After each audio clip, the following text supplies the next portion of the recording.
It's another beautiful day at the PokerStars Arena, the venue for the Spring Championship of Online Poker 2021. Today, we're bringing you live cards-up coverage of the final table of Event 18 High, the 5K 7 Max. Hello everyone, I'm James Hartigan alongside Joe Stapleton. Hello, my babies. Week one of Scoop almost in the books, which is saying a lot for me because I hate books. Well, last night, Joe, we had another awesome final table. So much talent. Simon Matson, Christoph Vogelsang, Timothy Adams, Pablo Brito. None of those guys won. They all fell short to Victor Limitless Malinovsky, who secured his first Scoop title and nearly $250,000 in prize money. But let's give you an overview of the series after 4 full days of action. 45 games have been played to the final hand, attracting nearly 250,000 entries. Total prize money in Scoop 2021 almost hitting the $20 million mark, with nearly $3 million paid to winners of Scoop events. Time to check in with Howard Swains from the PokerStars blog. And Howard, I want to start with Adrian Mateos. Now, when Mateos wins a poker tournament, it doesn't generate headlines. It's not newsworthy because it happens all the time. But when Mateos wins the same tournament 2 years in a row, that is headline worthy. Yeah, it's pretty funny. I mean, you're absolutely right. Adrian Mateos wins all the time. He was won 2 scoops before to last night, 2 W Coops. And he won a Super Tuesday, the same tournament that he won last year. There are several Super Tuesday special editions in every sort of W Coop scoop, but still pretty cool that he won it the same event 2 years running. About 150K he got each year as well. Peanuts for Mateos. Howard, did I see that the country of Montenegro has doubled its number of scoop titles? Yeah, it's pretty crazy. I mean, we reported this week about the first ever Montenegro scoop winner, and the same guy has become the first double champion of scoop this year. So Dejan Karađorđević, he plays as Dejan LC357. He is the first double champion of scoop, and he's the first double champion for Montenegro. And they were also the same event. So both 5:30 buy-in PKO events. Follow-up question. How busy is Dejan going to have to be over the next few weeks to catch up to Brazil? Well, he's made a good start, but Brazil won another 3 events last night, of course, 2 low and 1 medium. They were all first-time champions this time. That was Mr. Glauber, Verdal 134, and Fagner CR7. So this production line keeps on churning. Don't know anything about these guys. Another 3 events. And so, anyone who wants to catch Brazil is going to have to really go some. For sure. Of course, Friday is the rest day for players. It's a rest day for you as well, Howard. Enjoy your day off. We'll catch up with you again soon. Thanks for today. Thank you. I'll see you on Saturday. He's got the looks, he's got the brains, he's Howard Swains. Okay, what are we watching tonight? It's another high roller event. It's the 5K 7 Max. And the podcast Run Good continues, Joe. Andy Bowie Effect Wilson has made another final table, but this is headlined by Sami Kelapuro, Lars Luzak, a former Scoop main event winner, the chip leader with 74 big blinds. Worth noting, the Pavel Placev silent mode is in the danger zone. Danger zone! Now we're down to the final 7 from a starting field of 139. Everyone is guaranteed at least $26,000. 120K for the runner-up. Nearly $175,000 for the winner of Scoop Event 18 High. And time now to welcome Maria Ho back to the booth. Maria, how are you doing on this very fine spring day? Hello, guys. Everything's going well on my end. What about you guys? You guys look nice, per usual. I'm so excited to cover this 7 Max tournament. Just PokerStars always innovating. How'd they come up with this? 7 Max? It's crazy. All these years we had 6 Max, we had 8 Max, and then boom, 7 Max. It's just, when you think you've invented everything in poker. I hate to break it to you, Joe, but we have also had 5 Max and 4 Max as well, stopping short of 3 Max, which is basically a spin and go. Blinds 25.50 as we get the action started on this second and final day of this 7 Max event. Oh, someone's loving the seat draw. That player being Renan Bruschi from Brazil. All right, let's rein it in, Renan. Never let him see you sweat. I was going to say, was someone just going to leave Internet 930 like hanging with the GL guys? Nobody said anything back, but, Pads, that was nice. Pads started it off. Yeah, we've got Patrick Leonard in the field. We already mentioned Pavel Placev. Sin Karma, Elias Gutierrez. Interestingly, here's your first hashtag fun fact of the day. Sin Karma is the name of a Chilean rock band.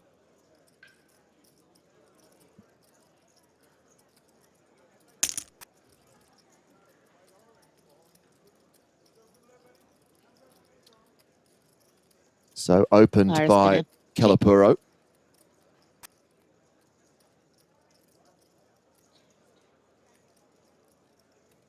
It's kind of nice to make a final table so soon after, because, you know, you have all of that ICM really worked out from that first final table that Andy Wilson made during Scoop. And now I think he's really settled in to hopefully take this one down. Yeah. You know what's crazy here? Sin Karma, you know what their big hit is called? La Magia de Jugar. You know what that means? No. The magic of playing. Really? Mike, it's all connected. Yeah. It's all connected. Hey, that is sin karma. That is without karma right there. That is actual karma connection. Well, Sin Karma here with King Jack.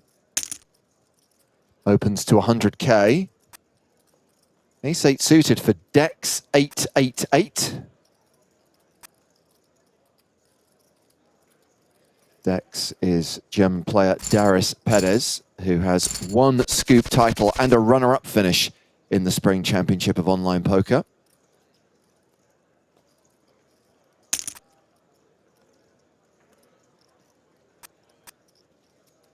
And Kelapuro back in action, opening with Queen 10. Patrick Leonard on the button with 9s.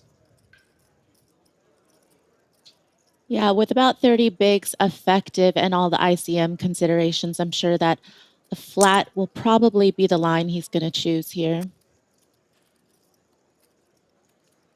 And now Gutierrez in the big blind with Ace-9. Both 9s out. Dex folding Jack-9 of clubs.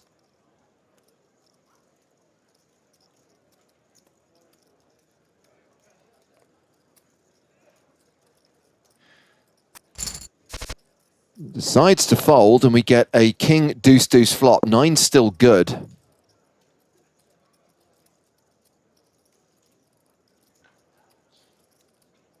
Yeah, I think on this type of flop, I think you recognize that Pads has a lot of strong hands that he's going to be flatting with from the button. So looks like Lars Luzak just going to give up on this pot effectively. I'm sure Pads will probably put in a bet now on a safe turn for the 9s. Yeah, and takes it down. So 96 unique players in this event, 43 re-entries. Total field of 139, and they played down to the final table last night. Coming back today and playing down to a winner. There's also a medium buy-in version of this event. There's high, medium, and low for every single event. The medium being a 5:30 7-max event, which we'll keep tabs on. It's also day 2, the final day of event 19 high, the 1K No Limit Omaha 8 or better 6-max progressive KO.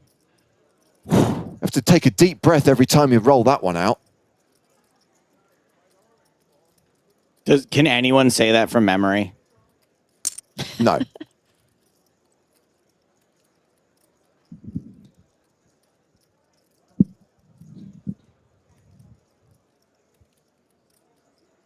Kelapuro. Semi-bluff line here.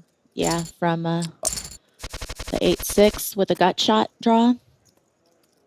Over betting the pot and getting the win and increasing his chip lead up over 4 million now. Sin Karma, the second biggest stack at this final table with 2.5 million. And Patrick Leonard opening with Queen 10 of clubs. 8 max, 9 max, you can't open that here. 7 max, bingo. Well, it was Domination Nation. However, Pads has flopped a straight draw. Yeah, not a terrible flop for that ace-10 of spades as well. You know, it's nice to have that overcard, the backdoor straight, and flush outs. And if Pads is going to check it over as the pre-flop aggressor, then I don't mind this bet from Sin Karma. Okay. Well, as Joe is always fond of stating, every time you've got an open-ended straight draw, you then make a pair. Correct. Sometimes 2 pair, but you got to start with 1. And in this situation, the domination effect is still 2 pair. an There issue.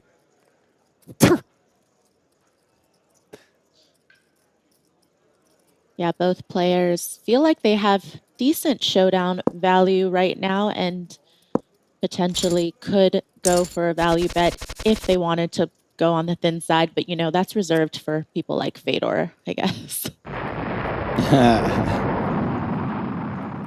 Pavel, place of this silent lovely? mode, came in as the shortest stack, opens here to 100,000 with the pocket rockets. His name might be silent mode, but min raising out of that stack is definitely alarm bells. And now has the sailboats, pocket 4s. Meanwhile, we can see that Brisky's got ace-king on the button, and Andy Wilson has ace-jack in the... Oh! So it's 3s that open. Into 3 really good hands.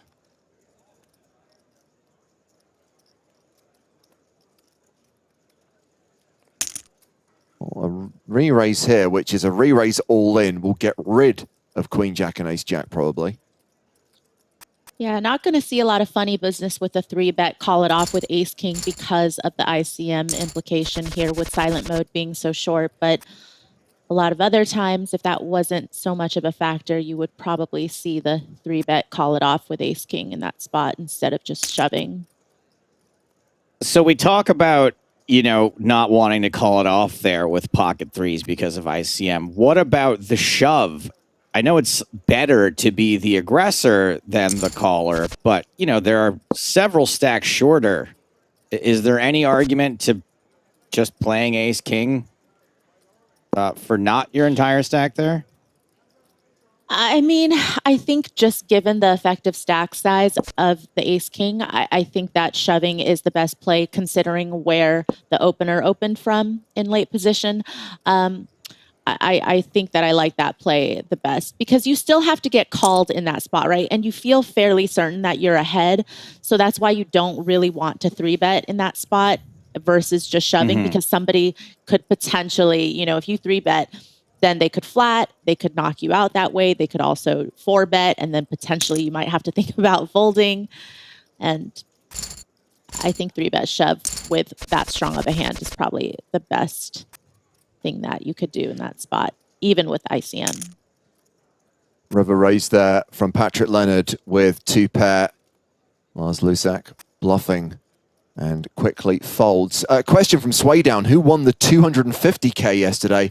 There is not a 250K on the Scoop schedule. The highest buy-in is 25K, the super high roller, and that will take place next week. But if you're asking about the 10K we were covering last night, that was won by Victor Malinovsky, Limitless. Oh, that silent mode was a has fought the fun wheel. final to watch. Yeah. This is nice for silent mode being the shortest stack and not able to get much going until now. Yeah, once again in a spot where that's it. It's just really difficult and of course, to be in this hand and not have a very strong one. And you can always count on your opponent to rep this ace high board being the pre-flop raiser. So you're just loving the fact that this board texture is really going to favor you getting some value for your straight.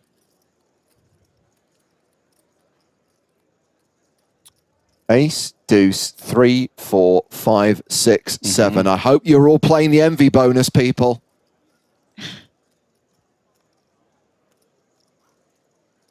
We're all going to get paid, Joey. Yeah, we're all going to make 15 bucks on this 7-card straight.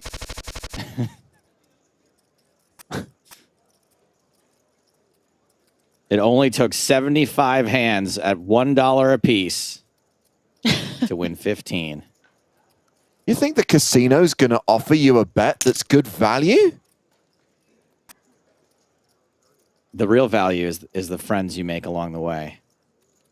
It's true. And the Bloody Marys. We've got a queen high flop here. So it's top pair for Sin Cara.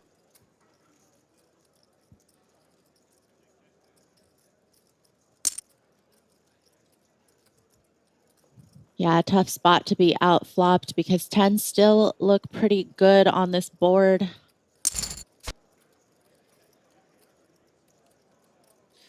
Yeah. Another card that Dex is not going to be particularly concerned about.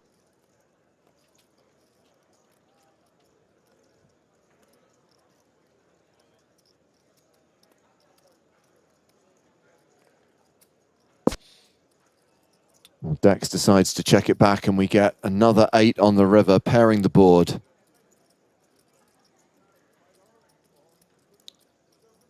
Yeah, and when Sin Cara goes for value here, I think it's going to be interesting, depending on the sizing, to see if Dex could get away. I mean, having the 10 of clubs is somewhat relevant, obviously, because it takes away some of the flush draws that have missed that could potentially be in Sin Cara's hand. But the 10s still look pretty good on this run out. And I don't know, for this size,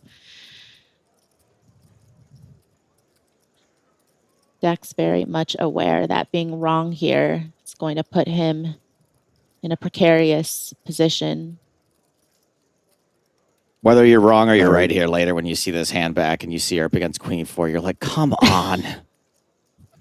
It is the proverbial big blind special for Sin Cara. If Dex calls here, he will be left with fewer than 10 big blinds. Even if he folds here, he will be the shortest stack at this 7-handed final table.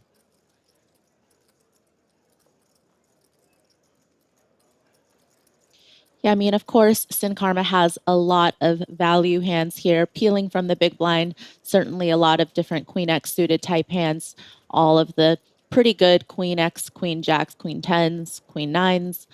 And, you know, even a hand like 8-7 offsuit, 8-7 suited, those type of hands that would call, of course, have you beat now.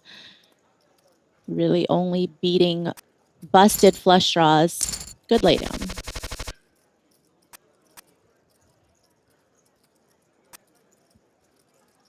So Dex is the new low man at the table with 800k. Blinds going up in 3 minutes, and being that we are now at the final table of this event, blind levels will be 30 minutes until the conclusion.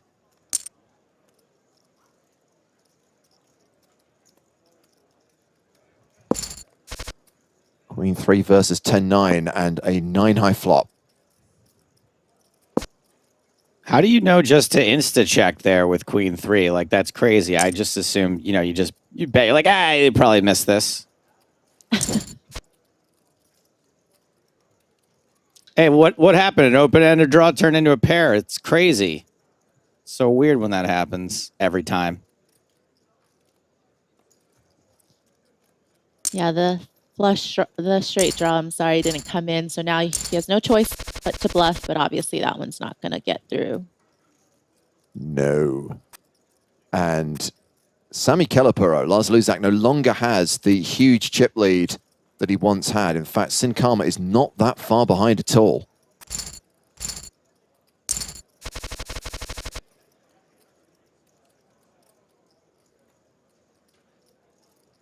Still waiting for our first major collision of this final table. Give it some time, Joe. It's only been 20 minutes. Do you have somewhere else to be, or? Yeah, I got a home game later. I think it's more the trend that we've seen of the final tables we've covered over the last few days, where in the first 20 minutes, we've at least lost 3 players by now. Sevens versus King Jack going to the flop. Open-ended straight draw. And interestingly, so Pads actually with the statistical advantage right now. I think it's going to be the Jack. That's the pair that Pads is going to make with his open-ended That's the pair draw? that's coming. Well, it'll be enough to beat sevens. Yeah, certainly still a lot of outs for Pads, but Now he's going to just bet pot. Yeah, I think that sizing reflects the fact that he knows that with that check back from internet, probably going to have a lot of these pairs that can't face such a large bet, some ace highs that can't also call. So nice sizing choice by Pads. I'm going to make note of that. Maybe that's a way I can win a pot without having to make my straight draw ever. Just bet pot on turn. It's going on my sticky notes. No With other context, your opponent by the back. way, either. No. No. Just bet pot on turn. That's it. Yeah. Bet pot on turn. Right. Make sure you put Patrick Leonard's name against it, Joe, so if it doesn't work, you've got someone to blame. Yep. And I wrote it on a Pleno pad. All of my Patrick Leonard notes are taken on Pleno pads. Galapuro opening with threes. We've got two players with Jack-7, both fold.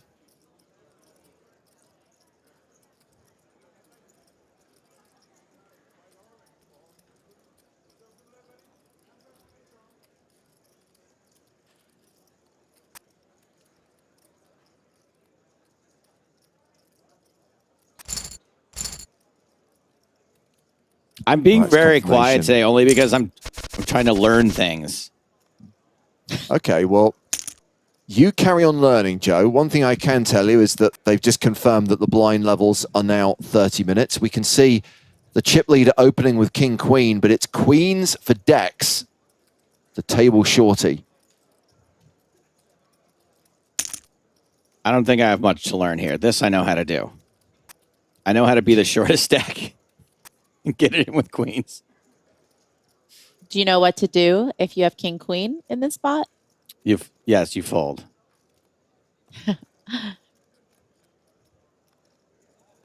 Or backup plan, call and hit a king.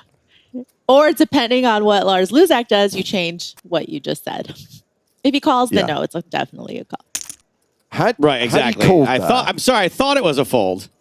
Turns out I was had wrong. He called there, Joe, and spiked a king, you'd be writing another post-it note saying, always call an all-in with King-Queen offsuit, in brackets, Lars Luzak, so you'd have someone to blame when it doesn't work.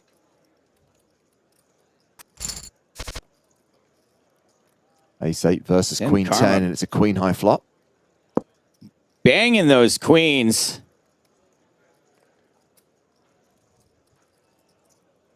Yeah, not much in the way of backdoors or anything for Andy. So, depending on if he wants to check back here, I think that's probably a better choice.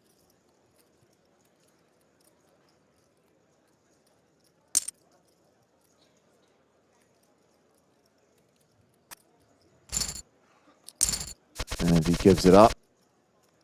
On to the next hand. Ace-10 for Pavel Plasov, who is in 7th place right now.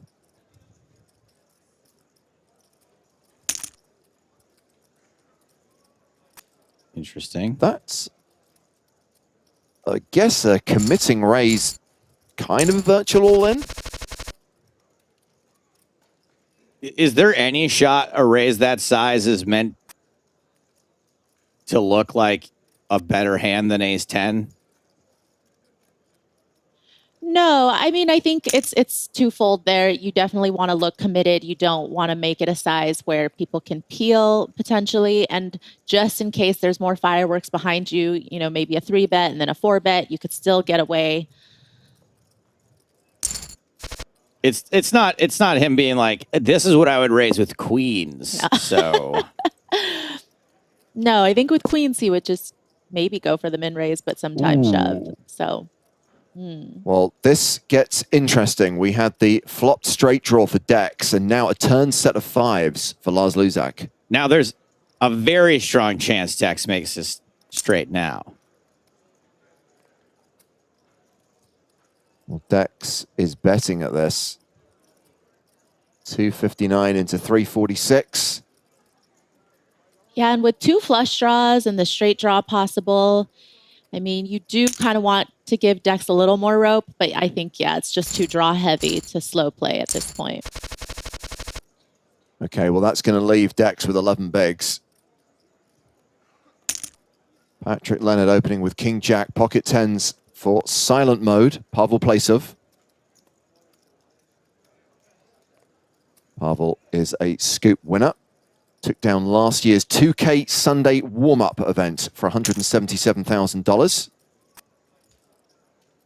going to say, we know what Tonka would do here.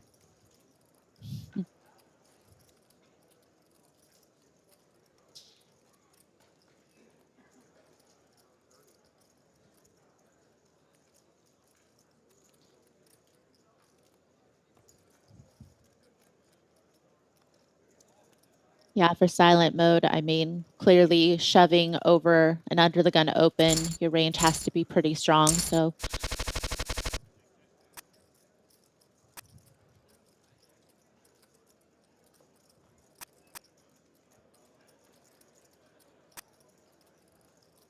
Round to the blinds. The two Andy Wilson. UK pros at the table. Andy creeping dangerously close to the 1 comma mark. Actually, looking in the lobby, there are 3 Union Jacks at this final table. Not just Andy Wilson and Patrick Leonard. Elias Gutierrez, Sin Karma also playing from the UK. Nice.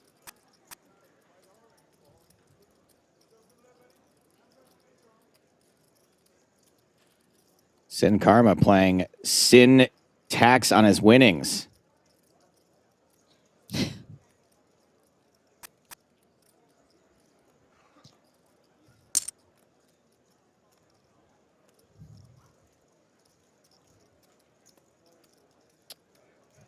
Yeah, ace-5 offsuit in the big blind with about 20 bigs effective is one of those hands that you will see a shove against a limp in the small blind.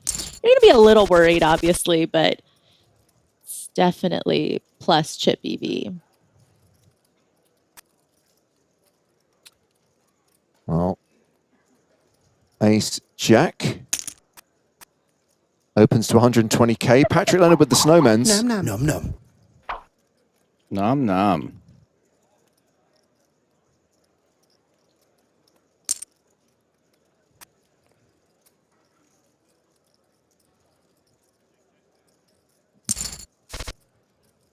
And King Queen coming along for the ride as well. And it is a king high flop with nearly 70% equity.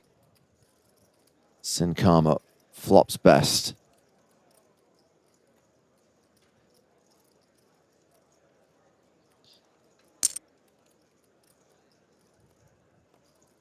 Internet feeling like he has the range advantage here, having that ace of clubs in his hand as well.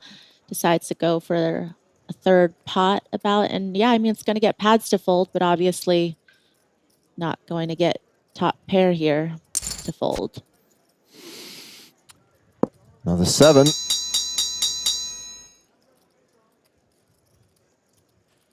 Sin Karma, flop top pair more.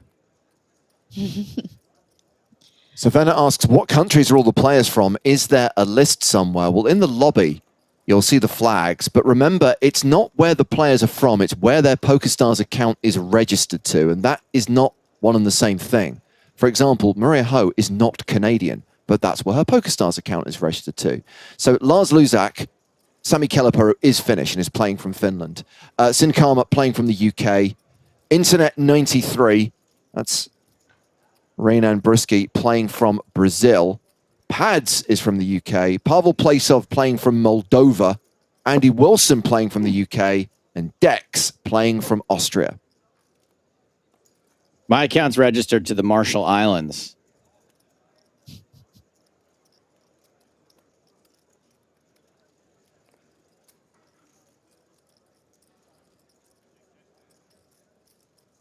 Sin Karma decides to check this river over, just maybe because wants to exercise some pot control of potentially not getting raised, considering the flush gets there. Probably pretty comfortable feeling like their hand is good, but big size here by Internet with that ace of clubs. Just such a clutch card to have here. Big So size clutch. and a big sigh probably from Sin Karma. You can't even, you can't even be like, I wanted this if you don't snap call, right? If you snap call, you can just look like a genius. Like, I asked for this. Yeah, and when you check with, a king queen here, you already feel like, okay, most bet size, I'm definitely just going to call. But this sizing is problematic. Unless he goes 3/4 or bigger. I'm oh, God. Oh, no. Nice one, lad. Let's focus on the positive. Internet 9-3 off, huh? Look at that. The overbet with the air ball gets top pair to fold. Make a note, overbet, nut, flush, blocker. Honestly, Maria, I would, except for that would never work in the games that we play in. Please. Nobody is paying attention to anything.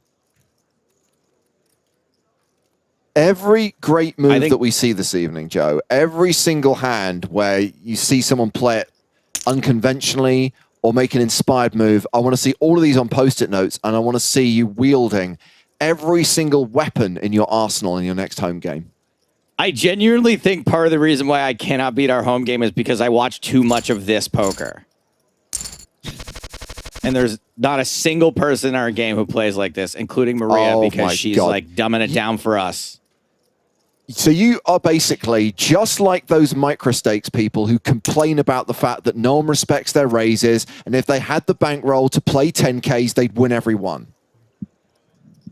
No, I would get absolutely demolished in 10Ks. But the strategies that I watch day in and day out are completely not applicable in the games I play in. Yeah. So Jack 10 opens, Queen 10 flats, Ace King for Brusky in the big blind. The second somebody shows down Jack 4 in one of these tournaments offsuit, then I'll be like, okay, maybe I was wrong. Maybe I was wrong that my game doesn't play the same as this. But until that happens, I'm going to stick to my story. Great spot for the squeeze, and up over 3 million now.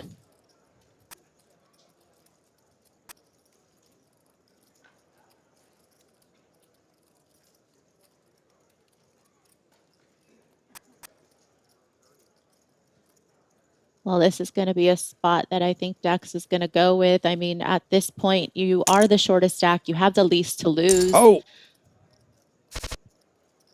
Calls all in with Ace 7, and Ace on the turn seals the deal. Dex gets the double up. Now has 20 bigs, as does Pavel Placev.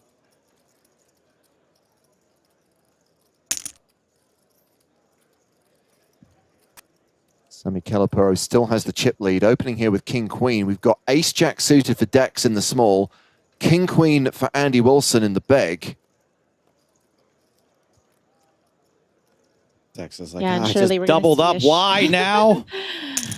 I mean, you'd love to see Ace Jack suited, though, from the small blind against the hijack open. Like, with 20 bigs, I'll take it all day. You would, but ultimately you don't want to call with it, right? So it could be any two cards. I don't want a call, but if I got a call, I'd still feel fairly good that I could be flipping, and, it is what it is at that point. I'm not hating. Playing the flipping games? Nobody hates Ace King.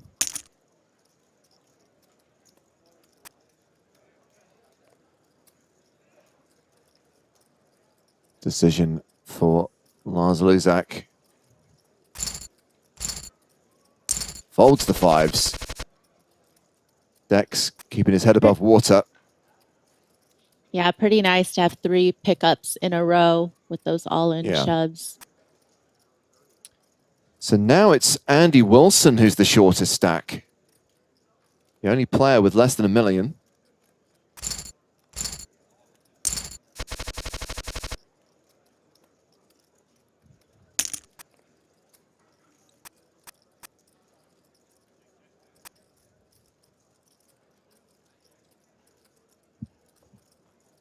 Around to the big blind.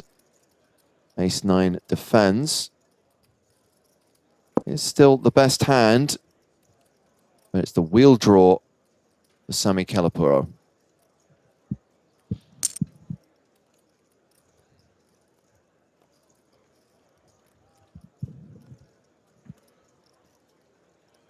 Continues for 118k, gets the call, and now Sin Cara close to a 4-1 favorite.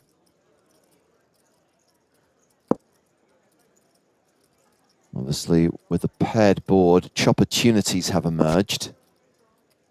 No bet on the gut shot. Yeah, I think the turn pairing the board makes it pretty hard for Lars Luzak to go for a second barrel because it's going to make those 5x hands a little bit more enticing to call, and certainly Queen X also a possibility.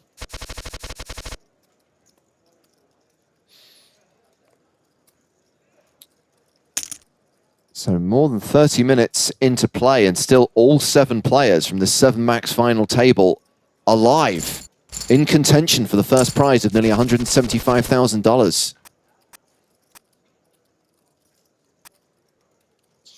Yeah, and you're not going to really see any of those, 20 big blind stacks get out of line. They're going to play pretty honest, just waiting for the short stack to bust, and they're a bit handcuffed at the moment.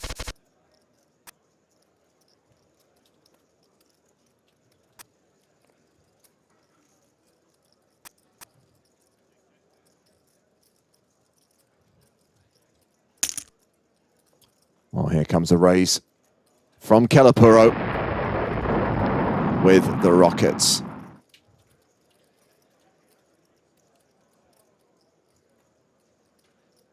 This is unfortunate, but it shouldn't be disastrous for internet just because Andy is pretty short.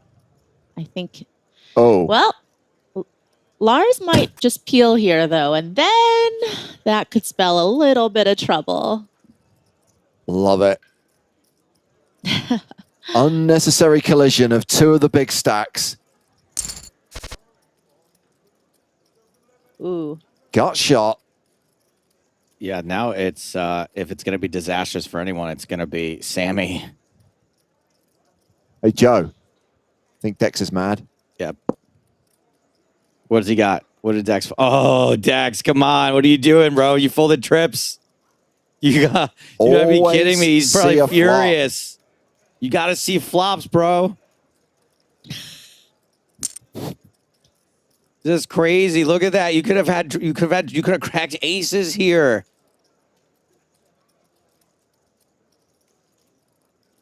Yeah, pretty small sizing here just because of the SPR, just wanting to make it a size where you can shove on the turn pretty comfortably. And again, could be trouble just having the 2 overs and the gut shot here. You feel like it's got to be pretty good. Oh, wow. Manages to avoid it. Reclaims the chip lead. Sami Calapuro out in front with $3.5 million. Sin Cara, Elias Gutierrez, second on the leaderboard with $3.1 million. Sniffed that one out. And again, if the ICM situation wasn't present, then I don't think that you're just going to see a check fold to a 300K bet there in a pot of, 1.2. But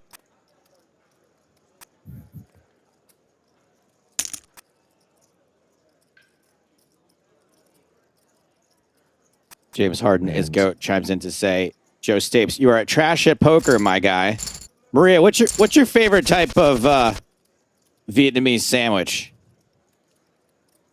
Banh mi? The banh mi, that's correct. And you ban. Thank you for your question.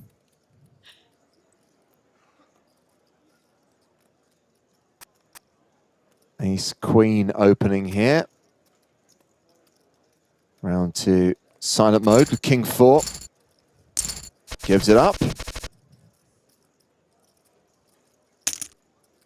I mean, Sami Calapuro is opening a lot of hands. Here, he does have the goods. Ace Queen suited.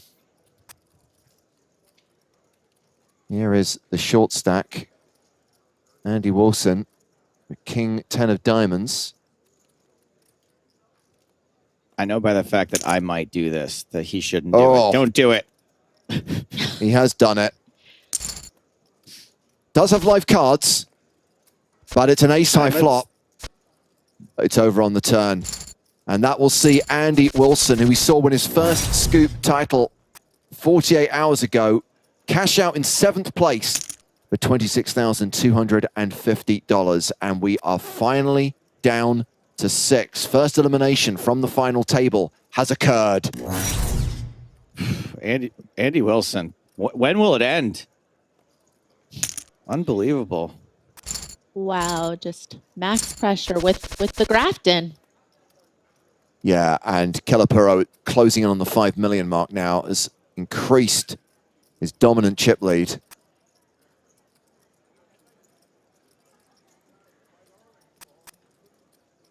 I'm right, he's in chat right now. He said, GG, you'll get there one day. Good game, Andy. I mean, it feels like Lars Luzak and Internet are just destined to tangle here because they always seem to get pretty good hands in situations where they end up being the only 2 players in the pot. You said it, Maria.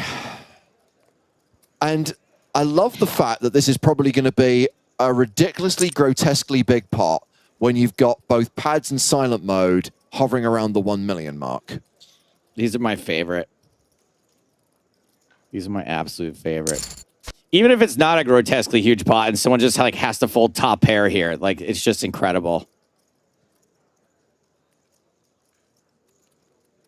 Yeah, we'll see how much pressure Lars wants to put in this spot with that nut flush draw, but knowing that everybody is going to be playing a certain way because of ICM and might have to succumb to that pressure.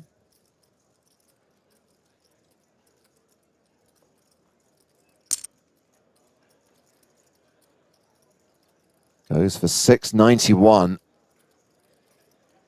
Top pair, gut shot, straight draw. Doesn't know it, but near enough a 3-1 favorite with 1 card to come.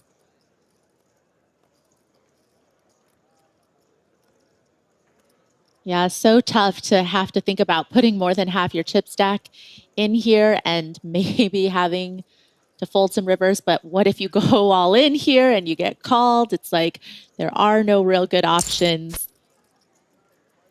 Well, the board that's a pretty brick river. Sami Kelapuro with just ace high.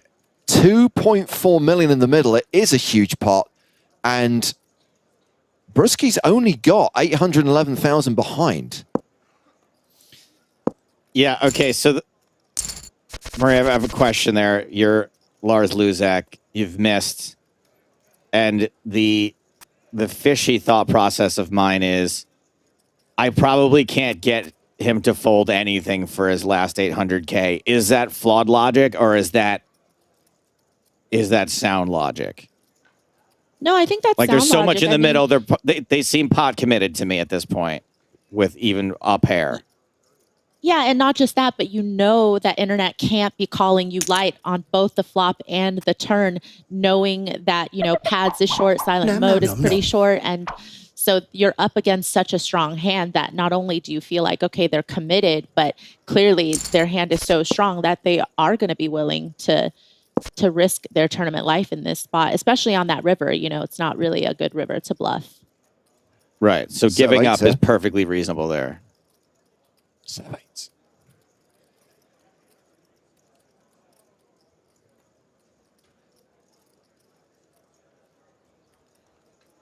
And interesting to see what Dex does. Leads the turn, and Lars Luzak with a 9-high flush draw.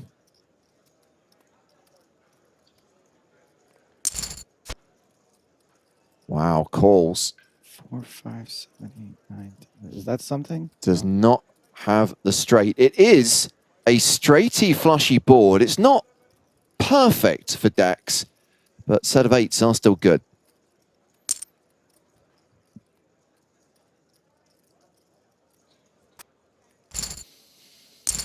And that's two sizable pots in a row, Maria, that Sami Kalapuro has lost. And it's now a three-way tie for the chip lead between him, Internet, and Sin Cara. Yeah, that momentum pendulum really swung the other way pretty quickly on him.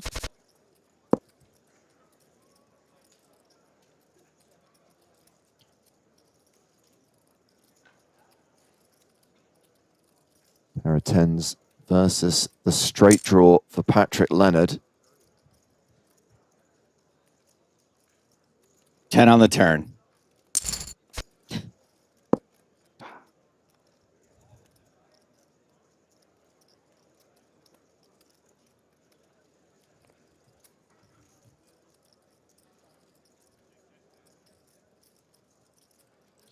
This is interesting because having, middle pair here, you could potentially consider checking back sometimes, but also, by putting out this size bet, you could potentially get called sometimes by worse, but also, when you see the kind of hand that pads have, you don't really want him to realize his equity if you can help it, but that's not going to get pads off that. And now we see Patrick Leonard become the table shorty with 11 big blinds. Definitely hovering around, if not 1 foot in, the danger zone.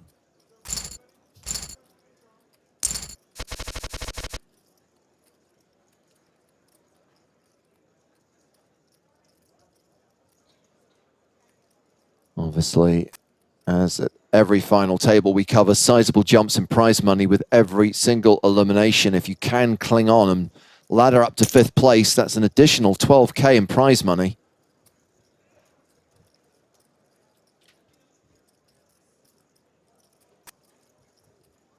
I think most of these players are actually in for multiple buy-ins, so any chance to get a couple of buy-ins back on top of a cash is always good.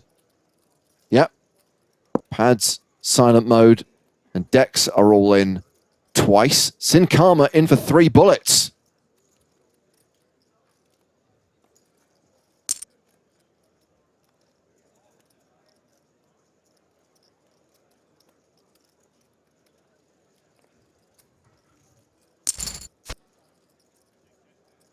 There are 6s still good.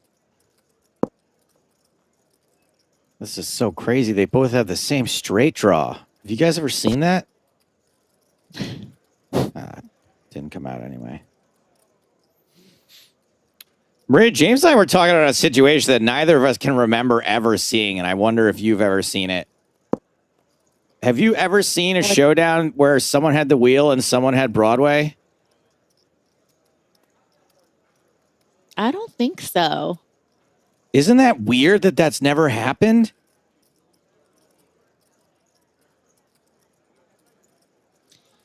Like in all the poker that I've watched, I don't think I've ever seen it.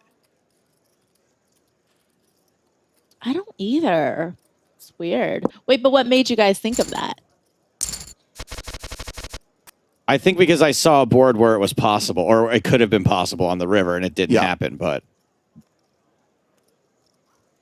Like ace, deuce, 3, king, I guess 10 it's type situation. It's such a specific board, I guess you need, but...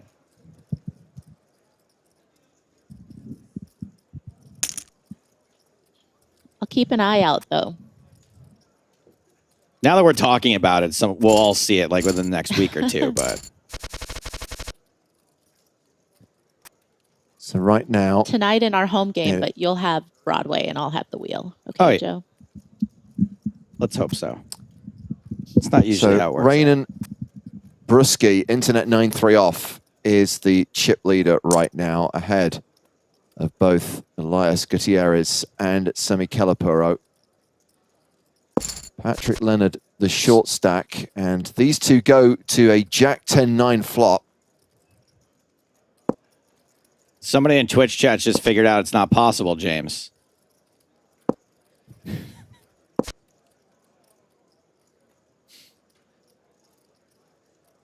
What's not possible? Apparently, you can't have a wheel and Broadway in the same hand. Yes, you can. Only one person's figured it out so far.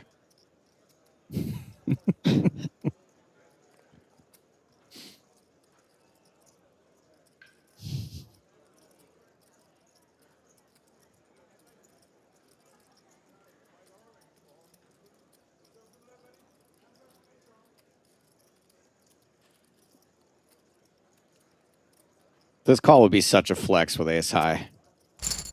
Yeah.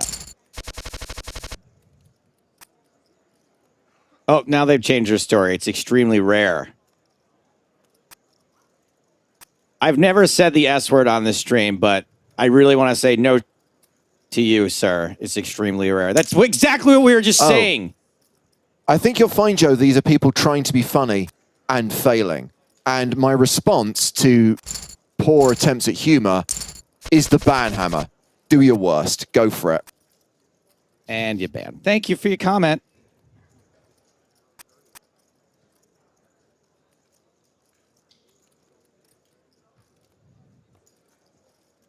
A good hand here from the small blind against the effective stack size of pads here. But again, we've seen that, you know, this is the situation that you're going to find yourself in where you'll shove from the small into a short stack in the big and call it off. Patrick calls all in, and it's a king high flop. And it's over for pads. Patrick Leonard, second player out, eliminated in 6th place. And pads cashes for $33,750. We are down to 5 now. And Dex is up to 2.8 million. So over this side of the table, it's relatively even. Everyone around the 3 million mark. And then there's Pavel Placev. Then there's Silent Mode, who's got less than 1 million. And the blinds have just gone up to 35,000, 70,000. Jacob Richards on Twitch. How can you ban? Oh, go ahead. I was just going to say, I think you would find a shove here against this open.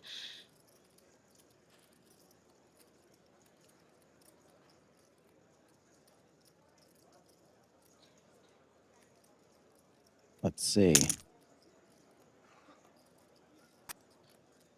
Range-wise, you know, you're going to be ahead most of the time. And, of course, you know, ace-6 offsuit just not quite good enough to go with.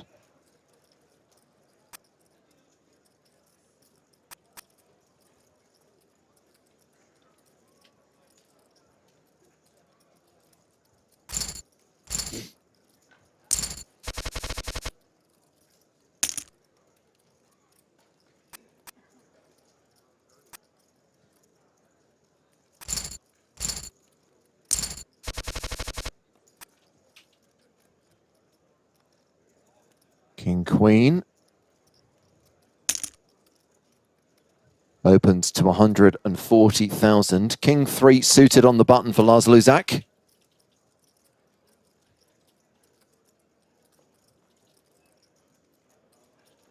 Ace 10.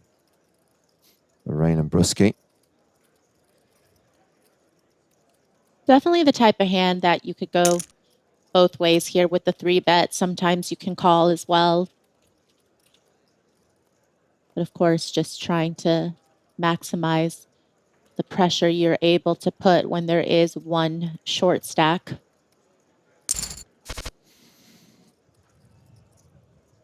Okay, Jack 9 deuce, gut shot for Sin Karma. Internet's ace high still ahead.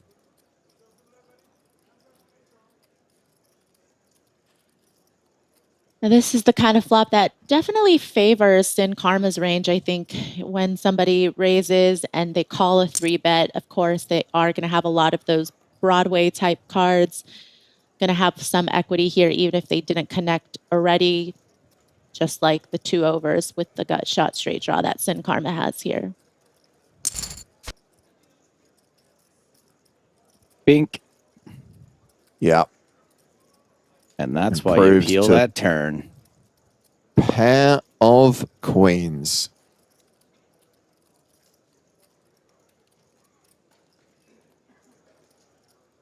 Does not want to improve to 2 pair on the river.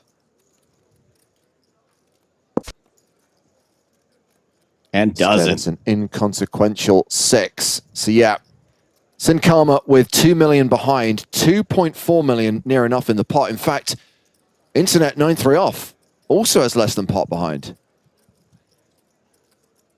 I don't think anyone's going to be making any pot-sized bets here, though.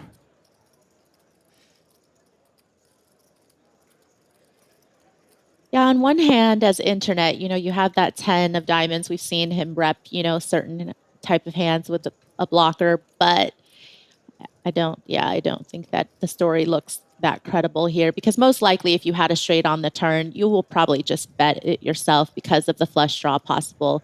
You're not really going to give your opponent a free card. So the line doesn't make whether or not your opponent sense. Whether or not your opponent made a straight on the turn, it is a really good card for your opponent's hand. Right, exactly. And now, with King Queen, you're just like, yeah, you want to go for some value. Someone did make a pot-sized bet. Excuse me. So we are going to break with 5 players remaining. Just a 5-minute break in play, by the way, before we resume proceedings. And our chip leader is Sin Karma. Elias Gutierrez, a player who is looking for his first Scoop title this year. Elias was the runner-up in a 2K4 Max event in 2019. That was worth more than $75,500. Does have a WCOOP title to his name. Won the 4 Max event in the World Championship of Online Poker in 2018. Now, we did have a few Scoop winners at this final table, former champs, including a former main event champ. Sami Kelapuro, Lars Luzak, the player who started this final table as chip leader, won the 10K main event 10 years ago, back in 2011, for more than $500,000. Also won the 530 rebuy in 2013 for $143,000. And as a former main event winner, Sami Kelapuro earns a spot in the Scoop Hall of Fame, along with other main event winners like Talal Shakirchi and Charlie Carroll, and former players of the series like Jason Mercier, Sean Deeb, and Calvin Anderson. So let's talk about Sami Kelapuro. This I find incredible, and this is a player who we saw have a lot of success during Blowout Series, which kicked off 2021. Sami has $16.5 million in tournament winnings and is 16th on Finland's all-time money list. I mean, I know the Finns have a reputation, but I would have had Kelapuro higher than 16th, Maria. Yeah, I mean, I can't list that many other Finnish players other than Antonius, and he is, right? Am I right? Yeah. Who else we got? I mean, you did get one there. Yes, that you're 1 for 1. I think something that we sort of disregard about the Finns that we have to sort of take into account, and I don't know if Sami falls in this category or not, but they're mostly cash game players. So even taking a look at the Finland all-time tournament money list, which is the only thing we can track, we have no idea what's going on in these crazy PLO, just massive nosebleed cash game stakes they play, which is always kind of strange, when you see these guys grinding out in tournaments, winning 150K, which is very difficult to do. And that is a couple of that is a buy-in at some of the stakes these guys play. So always something to keep in mind when you're talking about the Finnish players. Yeah. Let's talk briefly about Elias Gutierrez, Sin Karma. Is this a player you've ever come across before, Maria? We have established that Sin Karma is the name of a Chilean rock band, but we know that this Sin Karma is very interested in coaching people in poker and is also a streamer. In fact, is streaming this final table tonight. Yeah, and I'm sure that, a lot of the other players at the final table is going to be watching and keeping an eye on his stream as well as this one. And I think it's always interesting when people make these big final tables and are able, as a streamer, to be able to bring more of an audience in, because when you're playing for a lot of money and a Scoop title, it's going to come. Yeah, I mean, Joe, I can understand it when you have streamers, and I think Vanessa Cade was a good example of this with the Sunday Million anniversary a few weeks ago, where it's like, there's so much money on the line. This one is so big, I actually want to put the stream to one side because I need to focus on actually winning this thing rather than entertaining a crowd. Yeah, I don't know. Obviously, it would be quite the scenario that I would ever be in a spot like that, but it would be a difficult decision for me. And I think, that's when you really figure out where your bread is buttered, who you are as a person, right? Like, are you a poker player first, or are you a streamer first? Are you an entertainer first, or are you a competitor first? Some people, this Sin Karma seems like he can do both, but I know that I would probably just end up doing both things poorly. Well, the final 5 are about to return from their break. Let's check on the stacks of the remaining players in Scoop Event 18 high, the 5K 7 max. Confirmation that it is Elias Gutierrez who has the chip lead, 64 bigs, and it's Pavel Place of Silent Mode who is the shortest stack with 17 bigs. Mr. Stapleton, it's hot dog time. Joe's going to take a break for the next hour. Maria and I will call the action as we continue to play down to a winner at this 5K final table. Lines right now, 35,000 and 70,000. And first hand back, we've got the chip leader with ace-9. I mean, it was already short-handed, Maria, when it started being a 7 max event, and now we're down to 5. We can really see the players open up. Yeah, now that Joe's gone, he might be doing some cranking from behind the scenes for us, too. First things first. Hot dog consumption, then the cranking. As he just established, he's not good at multitasking.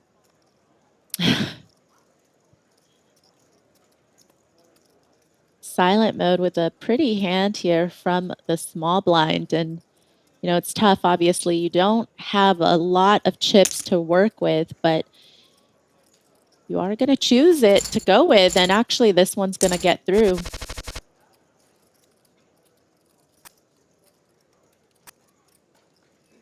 So, ace-9 on the button.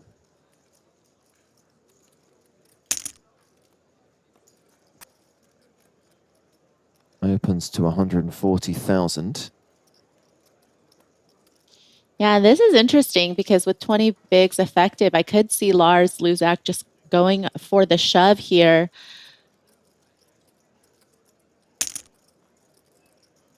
Does.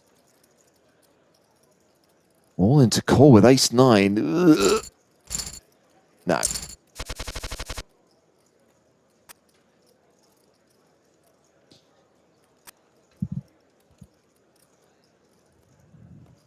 So now ace-6 on the button. And Gutierrez opens to 140,000.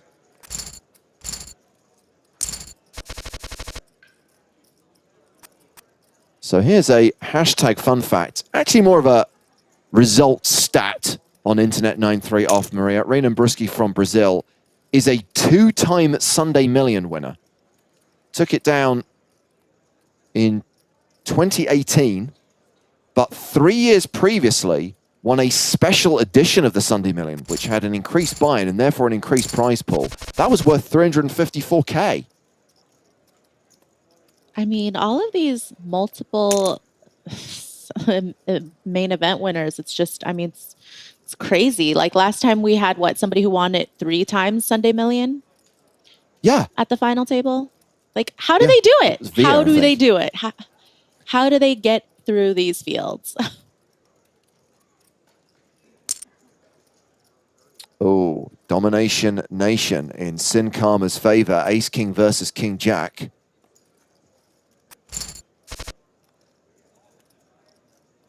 Pretty uninteresting board.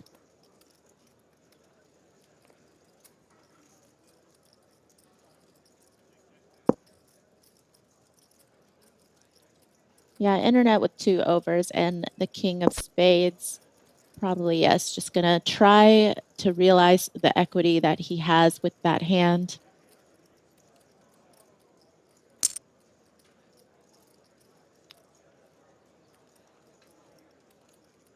$128 into 428. Bruschi folds. Hecking Frick asks, does Joe drink the hot dog water? What do you think?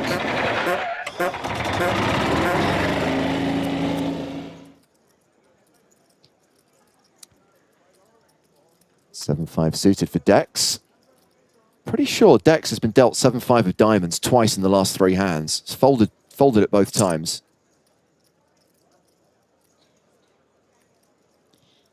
Silent Mode trying to see a cheap flop, but I don't think that's going to happen. Sin Karma just going to shove on him with the King Jack here.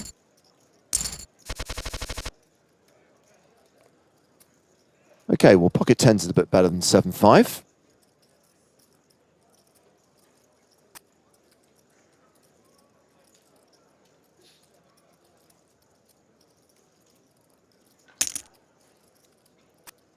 $154,000.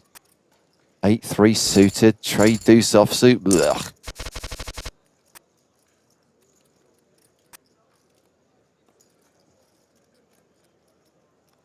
This is how I know you're right, James, that Joe is eating the hot dog first, because nothing's happened in the last 5 or 6 hands since he's been gone.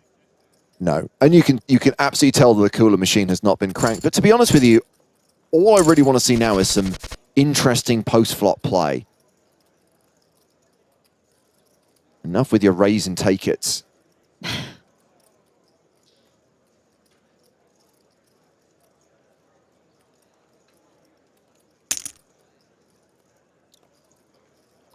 Well, this could get interesting, considering Sin Karma going for the light open, and, you know, with the ace queen as decks from the big blind, it looks so good to squeeze here. You have just under 40 bigs right now.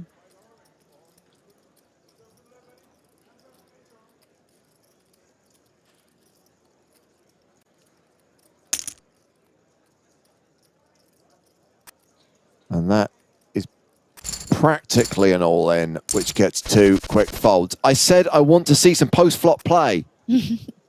Wow.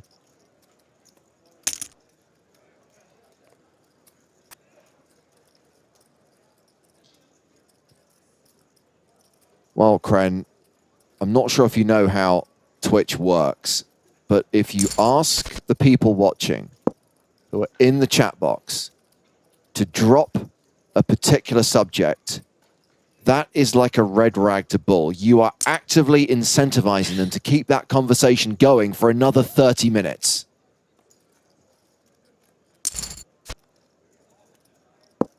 Are they going on about the hot dog water? That was the topic, and Kren said, can we please drop the disgusting hot dog water talk, please?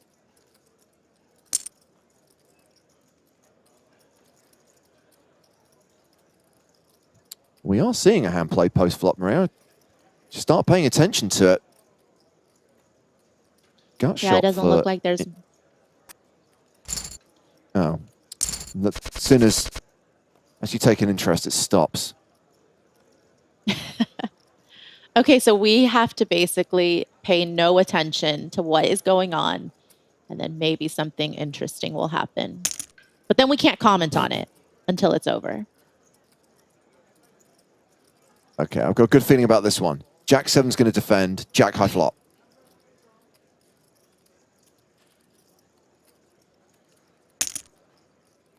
Oh! Ooh. Some interesting pre-flop action, not post-flop action, but still interesting nonetheless. Right now, we'll take what we can get. Jack's opening, Jack 10 in the small blind for the chip leader, who, by the way, has moved over the 5 million mark. It's ace 4 in the big for Sami Kelapuro, who defends. Jack's still good.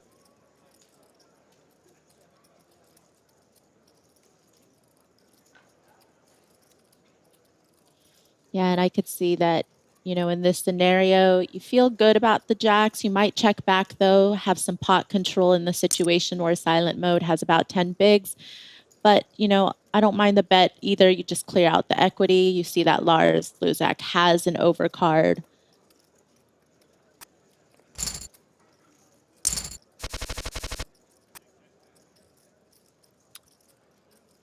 Ace Queen, a Silent Mode.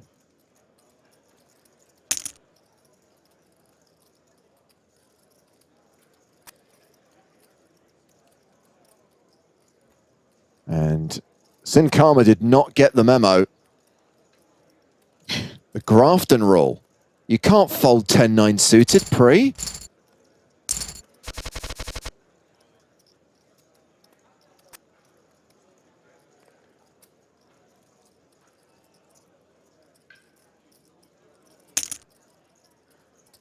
Well, we get the raise here from Sin Cara to 140,000.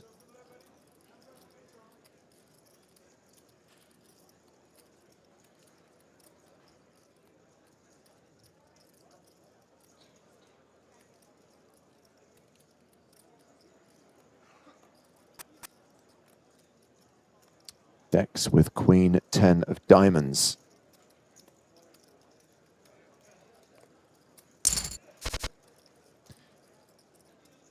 Calls.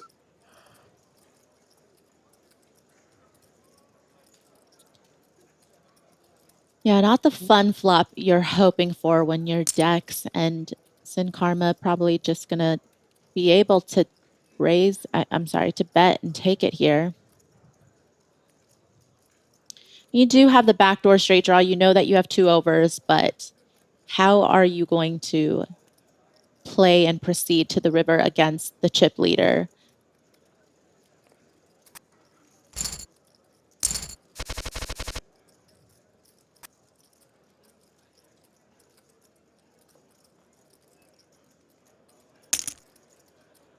Ace deuce opens. We've got ace 10 on the button.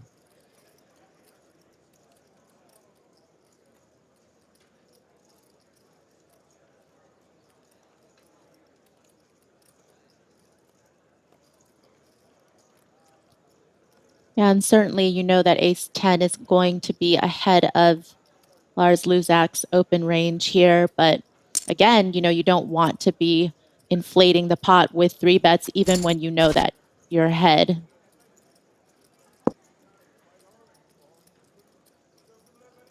Ace 10 high, it's still the best hand on a 9-8-5 flop. Oh, domination rotation as Sami Kelapuro pairs his deuce on the turn.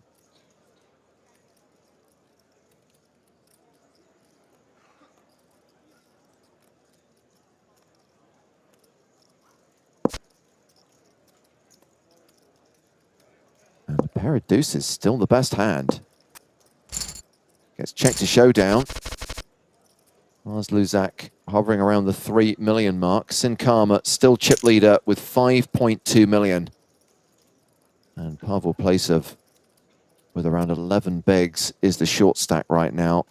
Silent mode, though, not going to play deuces.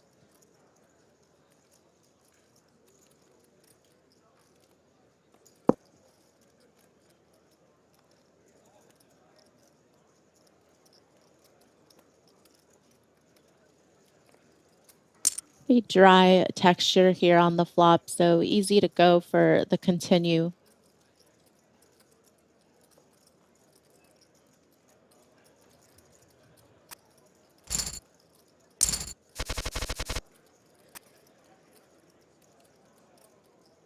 Oh. Uh-oh. Silent mode is disconnected. That is not a good scenario. Oh, I think he's back. Huzzah! And there was much rejoicing.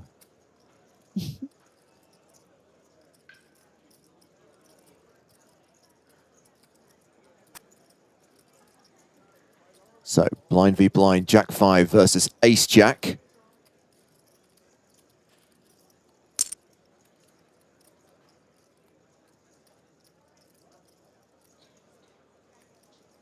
Sin Cara completes. Lars Luzak raises 255,000.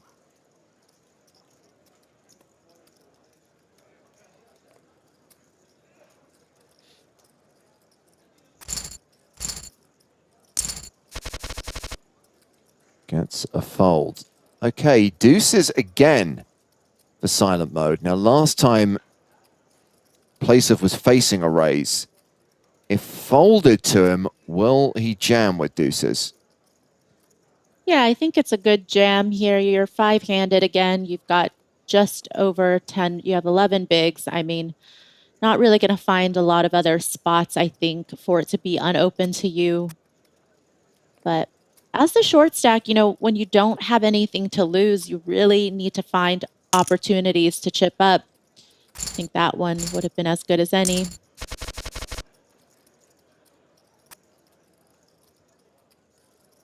Two small aces, ace deuce suited and ace five suited in the small blind.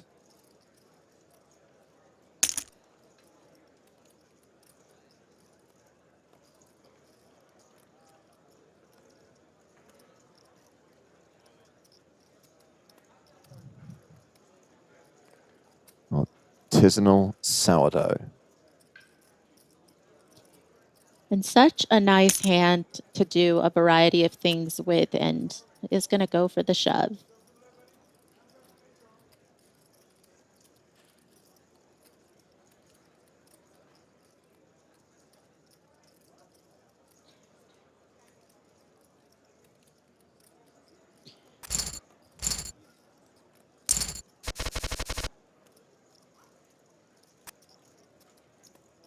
Well, after this hand, silent mode will have dropped below the 10 big blind mark. Very much in the danger zone now. Ace 4 raises. And 10 deuce folds.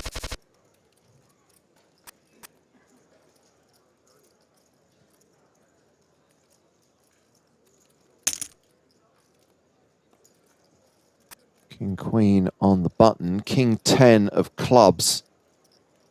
Okay, this could get blind. interesting. Could be fun, potentially. We want fun, Maria.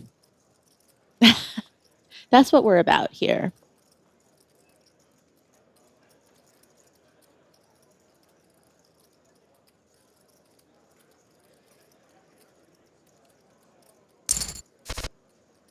And a call and a flush draw for Sin Cara.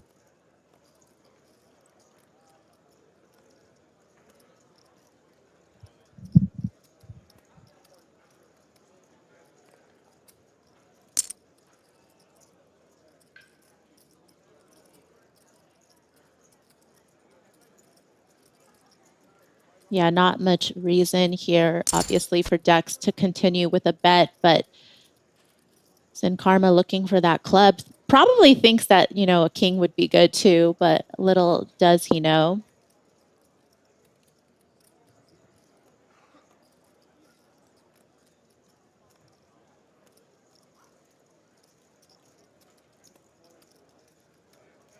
Now, as Dex, you know that your opponent could potentially have some Jack X's here and maybe some 3X's, and maybe another bet could get them off of a 3X, but there's also the flush draw possible, some straight draws.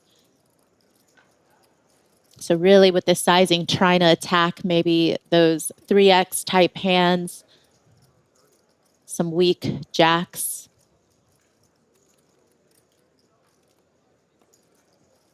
$570,000 is the bet from Dex. Called. And the board has bricked out for Sin Cara. We can see this is a chop. But assuming Sin Cara checks, if Dex can fire again, tough to call with just king high. Yeah, and the good news as Dex is you know that your opponent probably doesn't show up here with a lot of threes, just because with that fairly large sizing on the turn, they're probably not going to continue with their 3X's in that situation. 1.9 in the middle, 1.5 behind.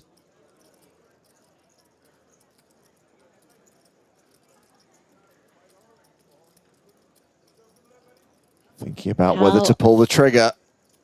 Yeah, how far are you willing to take this to sell this story that... All of it. Well, this would be a hero call for a chop.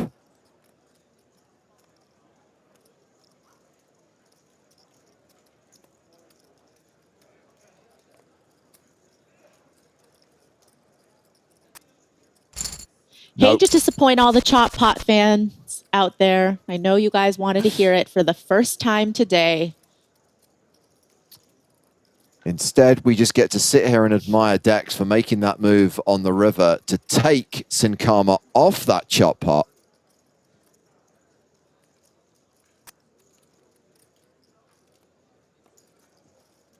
And silent mode with Queen 10. Getting short. Oh, Definitely no. shovable. Oh, no.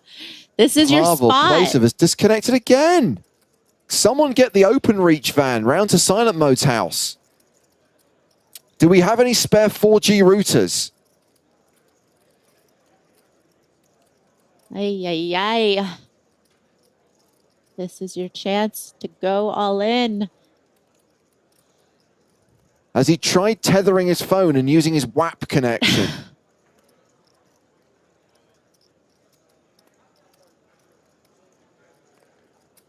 Well, this is unfortunate. Now, fortunately, Maria, in these situations, in these big buy-in events, at these big final tables, the software allows for a certain amount of disconnect time. There is an allowance to give silent mode the opportunity to get this resolved and get back online, but it's not an infinite amount of time. And this one looks slightly more serious than the previous disconnection we witnessed.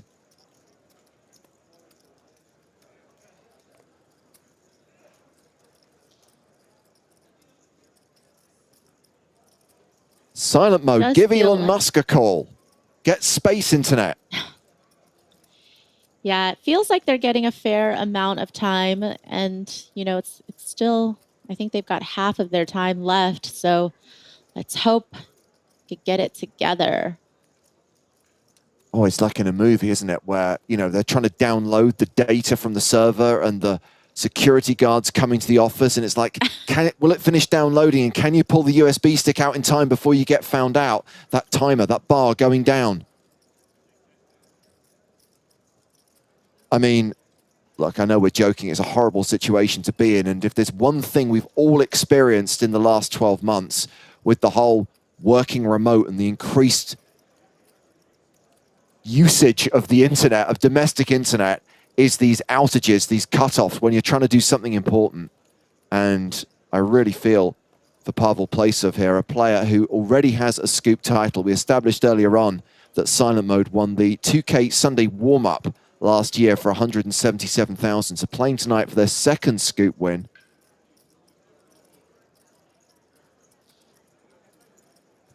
Yeah, anytime I would play online series, I always try to make sure I had some backup internet option just in case, but you know, can't rely on technology 100% of the time. This is where you suddenly realize the kids have switched on the TV and they're streaming The Falcon and the Winter Soldier in 4K Dolby Vision. And that's where your bandwidth just went.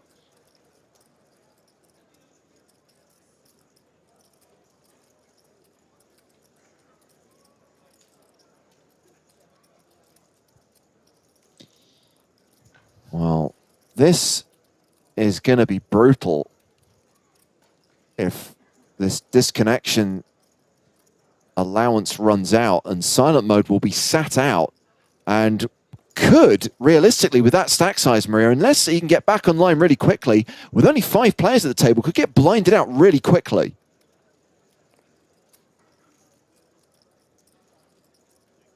Yeah, what does the TOS say about having somebody logged on for you at this point? I feel like there was some type of caveat before, maybe. I could be wrong. Some way to where that would be okay. Oh, he's back. No, he's not. He's sitting out. No. Oh, wow. No. I mean, Barajakuta says, I love watching paint dry. I found that strangely dramatic and strangely tense.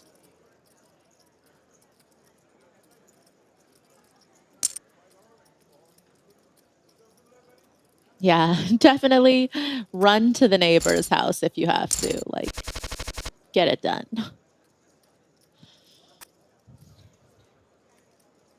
Okay, silent mode is back.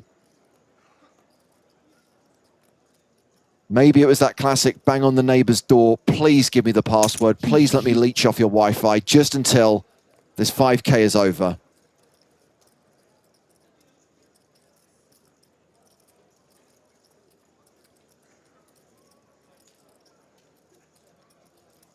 This open from Sin Karma not going to get through.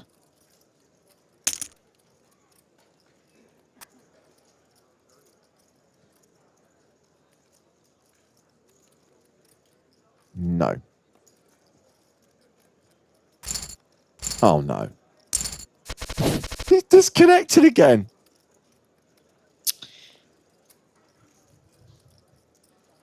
Yeah, I mean... Well, this is the moment when you realize the neighbors hit their download limit last night. So that Wi-Fi you're leeching off, worthless.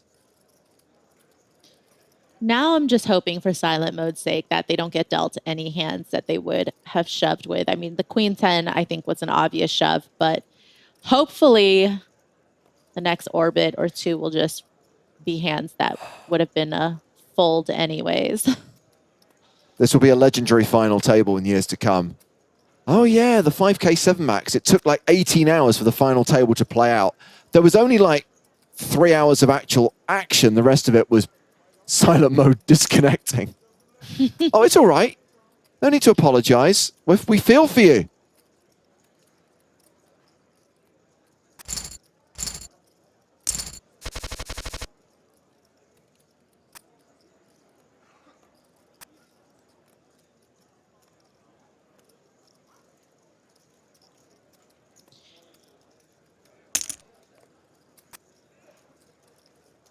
Are you online to defend your big blind?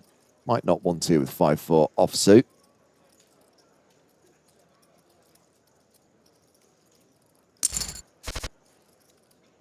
Does. And as paired is 5, Maria. Yeah, and I would think that, you know, if you defend here and you have a piece, you're just going to have to go with it. Sure, your opponent could have you beat, but what else can you really do? The good news is you are facing an open from the button. So, of course, a wider range doesn't necessarily need to have connected here. I don't think you could fold as the ace-queen, though. No. I think you know that, yeah. Well, it's all going in, and right now, silent mode is the favorite, and improves to 2-pair on the river and gets the double up. Now playing 1.2 million. And some more disconnect breathing room. So it feels a little less bad to disconnect with almost 20 bigs than with 9.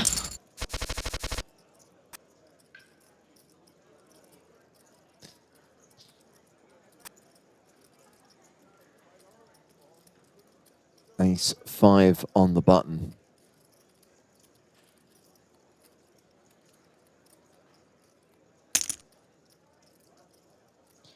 Yeah, and I think we might see a similar scenario to last time when silent mode opened the button with ace 9 and Lars Luzak decided to shove an inferior ace for the 20 bigs effective. I think this is going to be a similar spot where, you know, when you don't just, oh, okay, doesn't do it. This time decides they're just going to call. I mean, I think that, sure, silent mode has some traps there just opening from the button versus shoving. But you can certainly get them off of a lot of hands just shoving the ace-6.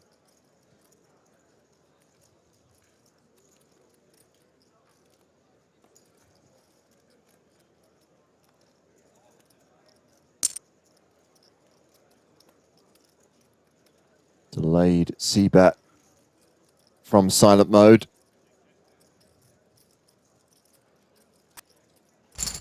And Lars Luzak folds.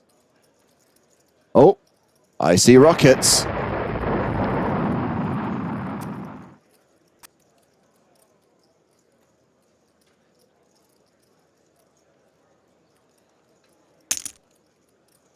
Button raise from the chip leader, King 9 suited. Renan Brusky in the big blind. Yeah, and pretty hand there with King 9 plus just about 20 bigs. Good stack size to realize your equity. Flopping top pair. Ugh, you think it's good, but it's not good. It's not. Could get a nice spicy turn card though, like anything of clubs. Or a 9. 2 pair is good. Unlucky for Sin Karma here. Still gonna try to go for max value, obviously, with the aces.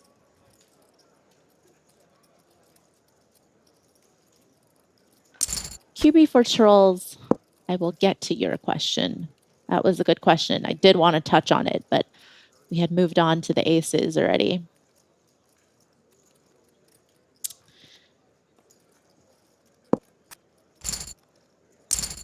9 wins.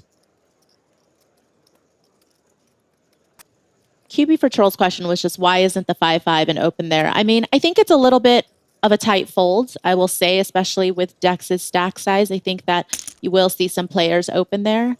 I think a fold is okay. Again, it's just ICM not wanting to be opening under the gun with a hand that's not going to be that easy to play post. But I think you'll see some players choose to open 5s. But, you know, 4s, 3s, 2s, if that goes in the muck, that's fine. Well, Sami Kelapuro opened on the button with King Queen. The response from Ace King? Have some more. 553,000 total. Kelapuro just retook the chip lead. Calls on the button. Can play this flop in position. Jack 7-6 rainbow.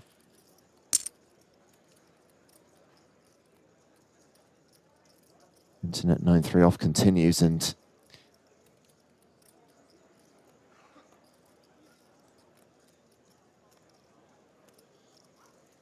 this is going to work a lot of the time. But no, the call from Kelapuro.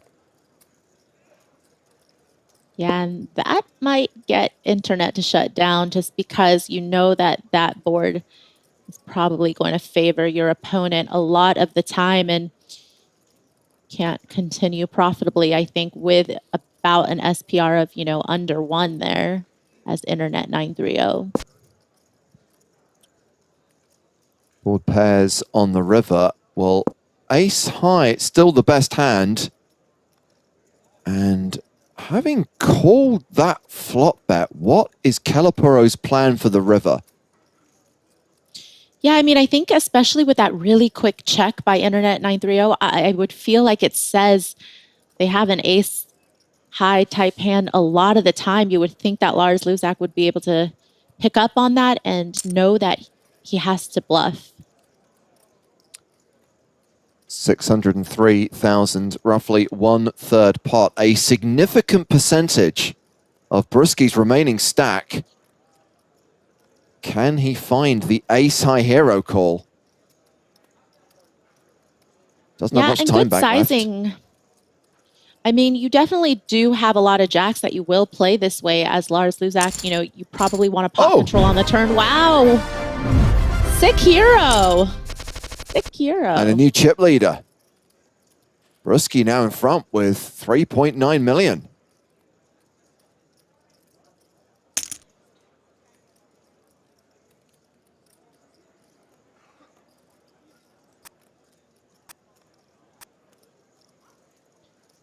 We've seen plenty of changes in the chip lead at this short-handed final table. And now, Sami Kelapuro is the second shortest stack, folded 4s under the gun. Sorry, folded 4s to the raise. So now it's silent mode versus Sin Karma.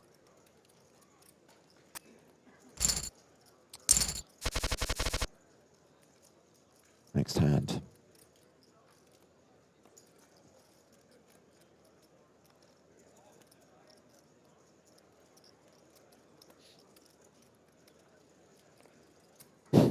Sorry, says Joe finally got around to cranking it. Yep, we got ourselves some drama.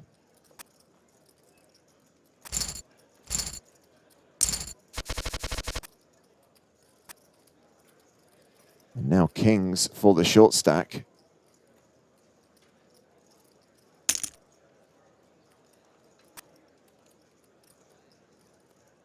King for a defend here. Yeah, it's interesting. You've seen silent mode open the button. Nice fold. You've seen silent mode open the button with hands that they were willing to raise fold. So you certainly know that that's an option, that they could be weak, but just decides that the king 4 off was not good enough to do anything with.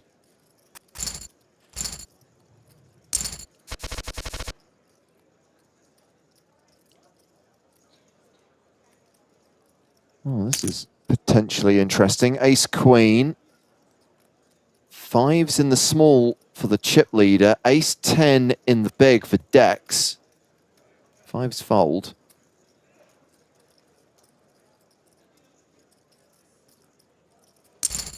Yeah, and again, you know, off of this like 15 big blind stack that silent mode has right now, when they open under the gun, you know that, of course, they have some really, really big hands potentially because they would be shoving a lot of their weaker hands. Yeah.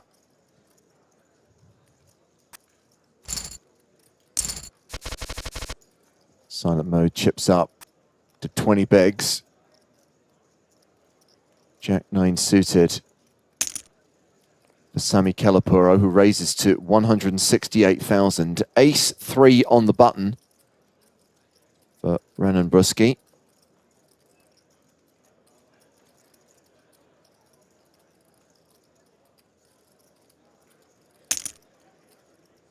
Ooh, re-raises to 400,000. Dex folds, silent mode folds. Are these two going to tangle again? So many big pots played between Lars Luzak and Internet 9-3 off. Ooh, top pair versus second pair.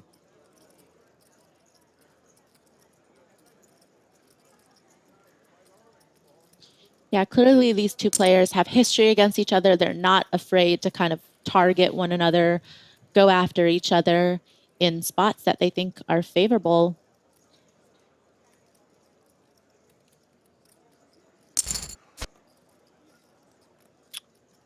Ah. Trip aces for Brusky, who now has Kelapuro drawing dead. Of course, your 9 now feels stronger, Maria, when you see the board pair like that. Yeah, especially, you know, having your opponent check back that flop. And such a small bet size here on the turn. I mean, you know that your opponent has some ace X's. They would play this way, but as you mentioned, you know, a 9 looks pretty good. This river, though, may change things up. Well, that hand is going to leave Sami Kelapuro as the short stack with just 1 million chips. Meanwhile, Internet now becomes the chip leader, the bigger chip leader, I should say, with 5 million stack.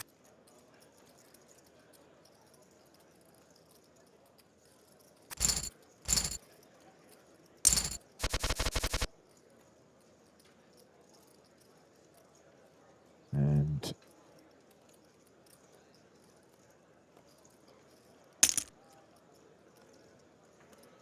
Dex opening here with ace 9, queen 9 suited. Folds.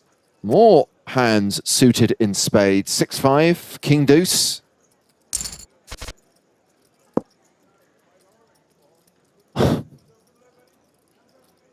Slight overkill for Dex.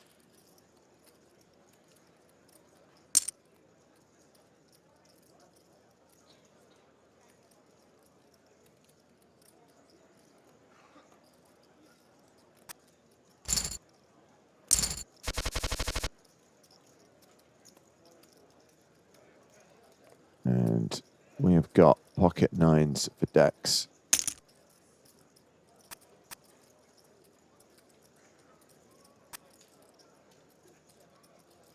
Ace 10 for the chip leader.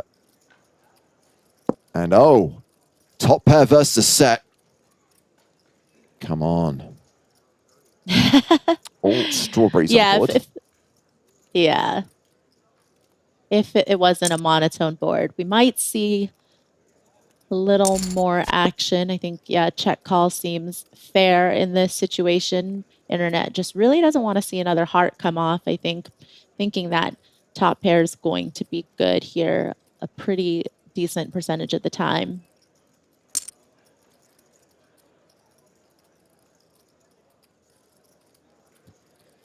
Solid bet with a set of nines.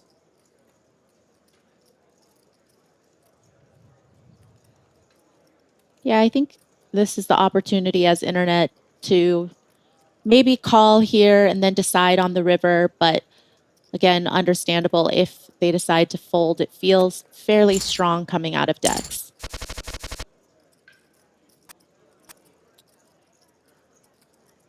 Ace Jack for Sami Kelapuro. 10 big blinds. Gets it in. Decks with ace nine calls. Domination Nation. And Kelapuro gets the double up. Lars Luzak survives.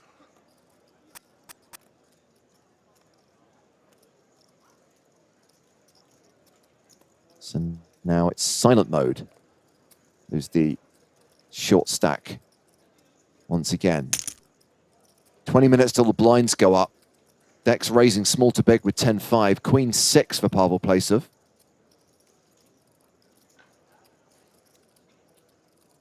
Does seem like his internet stabilized for now, which is good.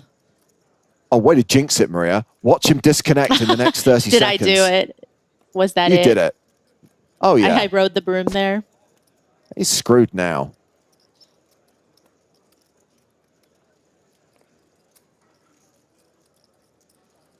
Tens and fives.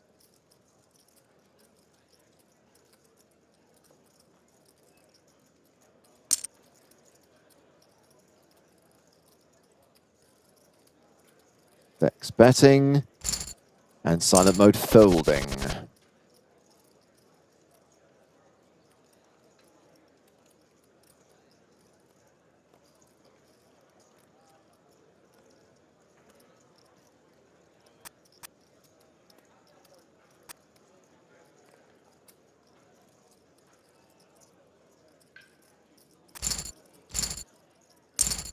We've definitely seen a lot of playable hands get dealt, but just not hands that are willing to get it all in pre with each other quite yet.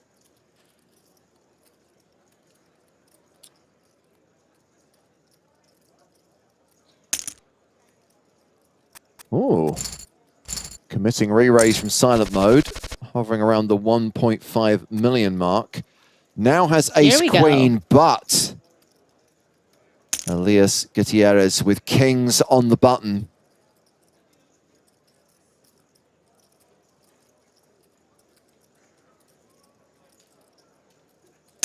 How to play it. Re-raises to 400,000. That will get rid of the other two players. Action back on Pavel Placev. You know he's going to do it. Has to.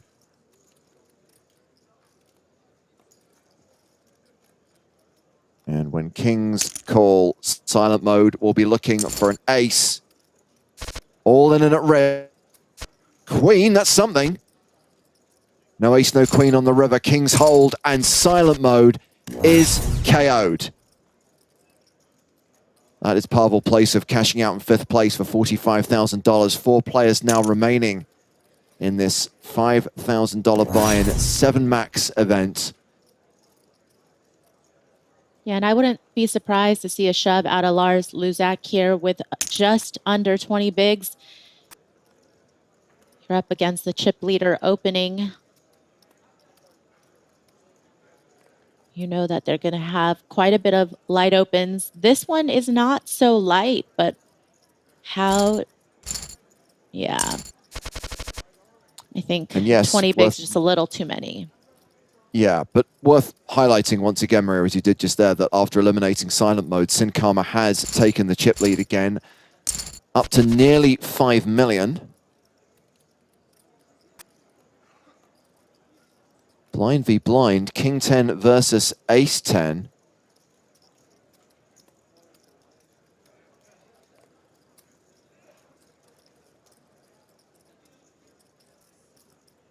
Sin Karma deciding whether to do it, I guess. Shoves on Lars Luzak, all into call, does call, Domination Nation. on the turn. Domination rotation, which sends the 2011 Scoop main event champion to the rail in 4th place. Sami Kalapuro earns $60,000, and we are now 3-way at this final table. We are going 3-way in the booth. Perfectly balanced player to commentator ratio as we welcome Nick Walsh to the proceedings. Always have to bring you in when it's short-handed, Nick. We did have some disconnection issues for silent mode earlier on. I'm assuming all of your internet woes are now a thing of the past? They absolutely are now. 100% confidence. I am wired in directly to the wall. Never been more serious about this in my life, James. Hopefully today, a little bit less of that. But thank you very much for having me back, guys. Appreciate it. Not at all. And it is the streamer, Sin Karma, Elias Gutierrez, playing from the UK, who now has the huge chip lead, 6.7 million. And look at this, the first time we've seen it since we started streaming Scoop at the start of this week. Brisky asking if anyone wants to look at the numbers, asking if a deal could potentially be negotiated.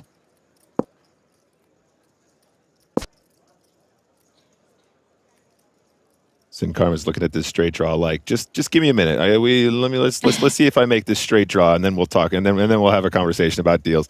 That's always so tricky, isn't it, Maria, when you're playing online and you get to this stage and it's you're playing online poker, it's fast and furious, and then people, the hands just keep coming at you. But when you're playing live, when somebody says you want to talk deals, there's kind of like a mutual, let's have a pause, and let's have a conversation about it, right? Yeah, definitely. I usually am not the one to bring up, let's make a deal, because I'm like, oh, they're going to sense some weakness from me, even if it's just the prudent thing to do. It's prudent to look at the numbers when there are such big pay jumps, but I don't ever want to be the first one, just in case I get crickets. Yeah, we actually had a conversation about this on a previous stream for Stadium Series or something like that. And I was saying about, in my local, it's sort of like, oh, you always do a deal for the bubble. Like, it's just a given. And like, you are a terrible human being if you don't. And when I used to be a dealer at the local casino, I always thought it was hilarious to watch those guys come in and just go, I really don't care. I absolutely do not care what you people think. I'm not doing any deals, and we're going to play it all out in this sort of like group dynamic. Maybe it's different in the mean streets of Los Angeles, but over here, there was always this sort of unspoken rule. I thought that was really funny. Yeah, I mean, I was one of those people that you could pretty much talk me into anything because I hated being the odd person out. You never want to be the only dissenter. Yeah. No, I'm the same. We actually saw a really nice little cheeky stab there from Sin Karma. Didn't get through a very apt call from internet there with the top pair. But no, I feel you, Maria. I'm a people pleaser too. I was like, come on, it's all right, it's fine. Oh. And how about that for a flop? Top pair for Dex and the straight for Sin Karma. Oh, my days. Wow. Yeah, the board is pretty connected, so Dex is probably just going to take one off and see what happens on the turn. I think there's some bad turn cards there that he would be able to get away from, but I don't think this is one of them. Yeah, absolutely. He's going to call at least one here every single time, I think. But it's interesting because, in a different situation, you might, be even more aggressive with your top pair, given how wet the texture is, given that you're going to get calls from Jack 10, 9 Jack, that kind of thing. But in the context of the final table with these big pay jumps, I think slower is better. I don't know if you agree, Maria.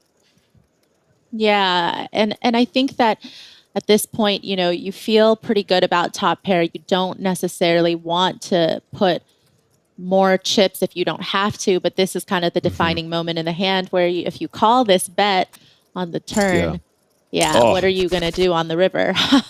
Yeah, beautiful, beautiful fold there from the queen through. But put yourself in that spot. That size, I think, on the turn, especially given the fact that the turn was such a huge brick, I think it is quite telling. He's like, look, I'm the real. I have a made hand here that I'm happy with. That turn is not likely to be a card that people are just going to be bluffing away with, right? They're not just going to be pounding in a bunch of chips too frequently because it's not the kind of card that connects and then creates more fear in your opponent. So I'm guessing that the player with 7 million chips is not open to the idea of looking at the numbers.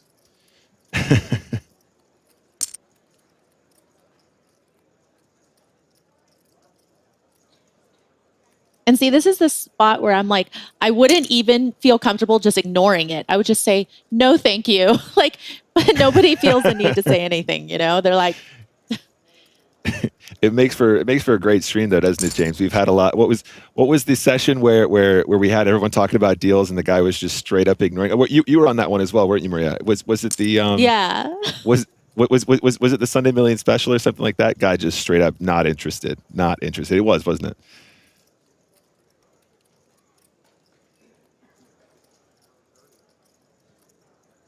Well, you know, the money means different things to different people. And we see the nut flush draw get there.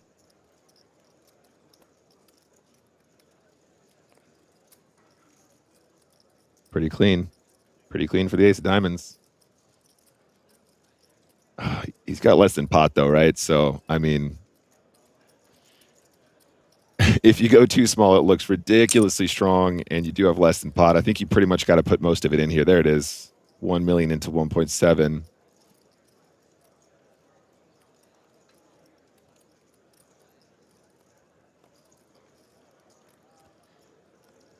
Well, pair of queens folds, and things even out between Dex and Internet.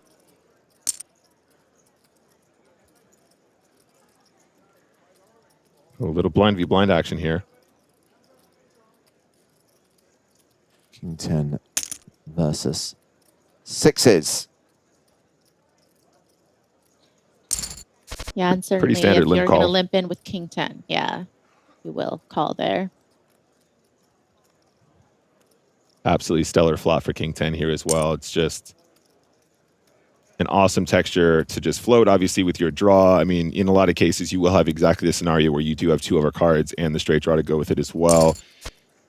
I mean, not a lot of reason to bluff here either, right? King 10 on a queen, jack, queen is just going to be the best hand a lot when you're talking blind v blind. Ranges are so wide in these situations that getting to showdown with king high here isn't completely out of the question just to win it outright.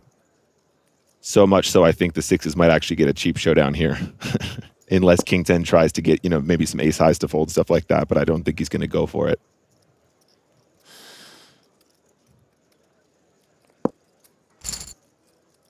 And Dex has now moved up into second position as ace 9 in the small blind. Chip leader with jack 4 in the big. Just completes.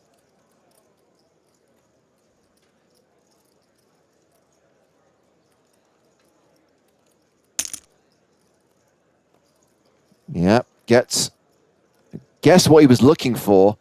The raise from Sin Karma, calls, and flops top pair. Must be nice. I think this is particularly relevant, though, because on these kinds of textures, once you've limped and called, you've really under-repped a lot of your ace-x combos. So jack 4 off, no, not really a made hand at all here, but this is the kind of spot that you're looking for if you limp and call with these stronger suited ace-x combos, because strong opponents are going to rep that ace very aggressively. So in a lot of cases, when you have under-repped here pre-flop, they're going to barrel away at you, and you're just going to check call, like tons of value, because Sin Karma should have more strong hands in this situation. He should, as the raiser, and therefore he's going to try and represent a lot harder than if Dex had raised and he had flatted or something like that. Yeah. Yeah, certainly with that gut shot, straight draw, yeah, you're going to continue to put the pressure on. You have a little bit of equity that you could potentially realize. Oh, come on. No! That's why you bet your gut shots. That's why you bet him right there. Very nice, Maria. She calls it in perfectly. It's like everything falling into place right there. And now he's like, yeah, of course I played this great. I played this awesome. This is great. I backdoored this straight like a boss. Here it is. I mean, if you ever needed validation that you were right to say no to discussing a deal, this hand is it. And this is going to be the last hand of the session, by the way. And if Dex calls all in, Dex will be all out. Yeah, what do you do when you're on the side of knowing everything that Nick had mentioned, that you're under repped here, that your opponent is going to barrel off against you on this type of board? Yeah. Horrible, horrible, horrible. And only 20 seconds left to make a decision. Time bank running out. Folds, good fold. So we are going to head into the break with 3 players remaining. Sin Karma with the monster chip lead now, more than 8 million. We're going to head across the PokerStars Arena to event 19 high. I have to take a deep breath for this one. It is the 1K, No Limit Omaha, 8 or better, 6 max progressive knockout event. Whew. Now, 2 things to say about this one. This is the event that, Maria, you are going to be revisiting tomorrow. That we're going to see the final table replayed on tomorrow's stream, and the person you're going to be working with, the mixed game specialist who will be your co-commentator, is still in. That is Run Godlike, Benny Glazer. And here's the weird thing. If Benny makes the final table, it doesn't matter. It's a replay. You get his first person perspective on playing the event. Yeah, it's going to be so great to hear Benny's thought process as he's playing the final table. And I mean, I think Benny's just one of those people that has always excelled in these mixed game formats. And I'm so interested in hearing a lot of his insight. Well, don't jinx it, Maria. He's not at the final table yet. We've still got 25 players left. Yes. I think that actually worked out awesome, right? What an amazing setup for that piece of content. If he can go all the way and then you guys can talk about it blow by blow, that would be just so cool. So cool. Should point out that Lena 900, Nicholas Astat, is still around in this event, and Neto Gol at this table is a Brazilian player who won a scoop title earlier this series.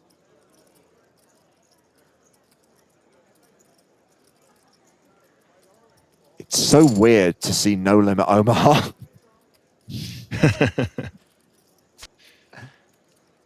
And that is a chop pot.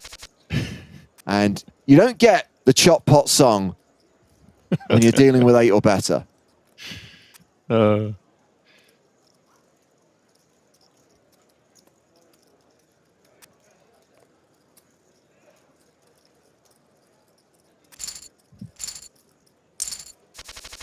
One player winning the high, one player winning the low does not count as a chop. We established that, right? Yep. Confirmed.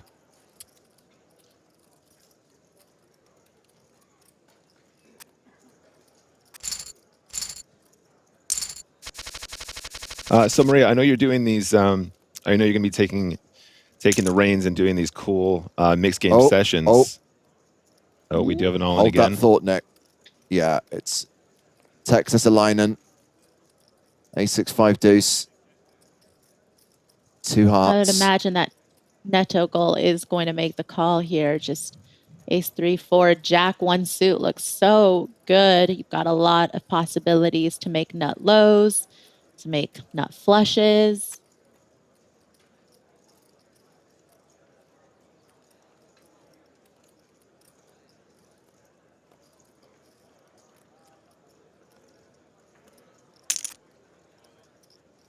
Oh, Benny Glazer all in as well. Looking for that bounty. Of course. You got the progressive knockout element as well. Well, Neto Gol did make the call. And Neto Gol is going to scoop and KO 2 players and take 2 bounties, including Benny Glazer. You did it, Maria. You jinxed him. I did. Run Godlike out in 24th place. So that event continues, and it will play down to the final table and down to a winner tonight, and we will have a replay of the final table of that No Limit Omaha event tomorrow night here on Twitch and YouTube. Right now we are going back to the final table of the 5K 7 Max, where 3 players remain, and you're still going to have 3 commentators, because even though I'm exiting the booth, Joe Stapleton is back. And there he goes. Adios, muchacho. Tres hombres left in this event. Number 18, the high. It's a 5K buy-in. 7 max event. PokerStars always innovating. We brought you 8 max. We brought you 6 max. We even brought you 4 max. But it's 7 max here in 2021. Always inventing the new games. 3 players left to go. Sin Karma out on top right now with over 100 big blinds. Joe Stapleton, Maria Ho, Nick Walsh bringing it home. Hello, my babies. Sin Karma 8-6 in the small blind. Action back underway. Blinds 40,000, 80,000. Still vying for that $175,000 top prize. 9-6 of spades, flopping the flush draw. Up against top pair, it's an 8. And there's the flush on the turn. Must be nice. He's got the belly buster to the straight flush just to go with it, as if he needed more than 100%. Oh, yeah. Nobody wants to see another spade here. It's a queen of diamonds on the river.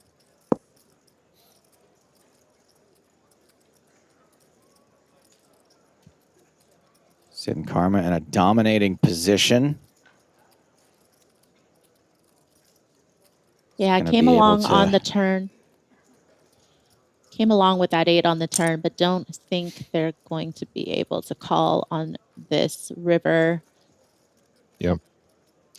Yeah, I was considering how we would size this as well. And I think, just generally speaking, when we're seeing players at this level get to rivers like this where they've seen two streets of aggression being barreled into them, I think generally speaking, they just go for these ultra polarizing spots, double pot situations.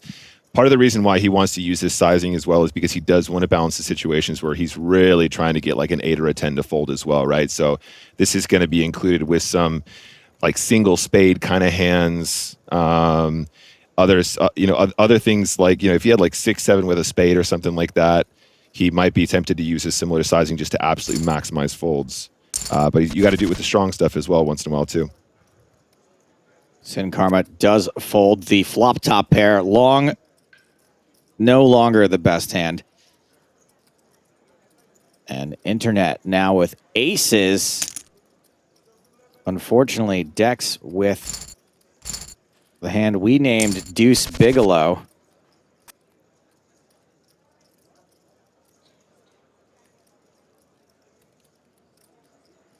Dex with 6-10 suited.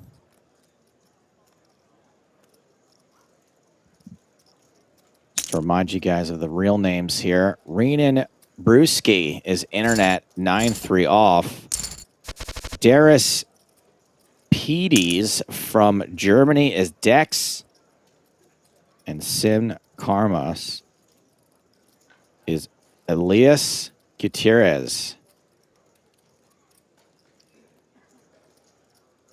Could get really aggressive with these fives if he wanted. He's stacked in a way where he can really punish.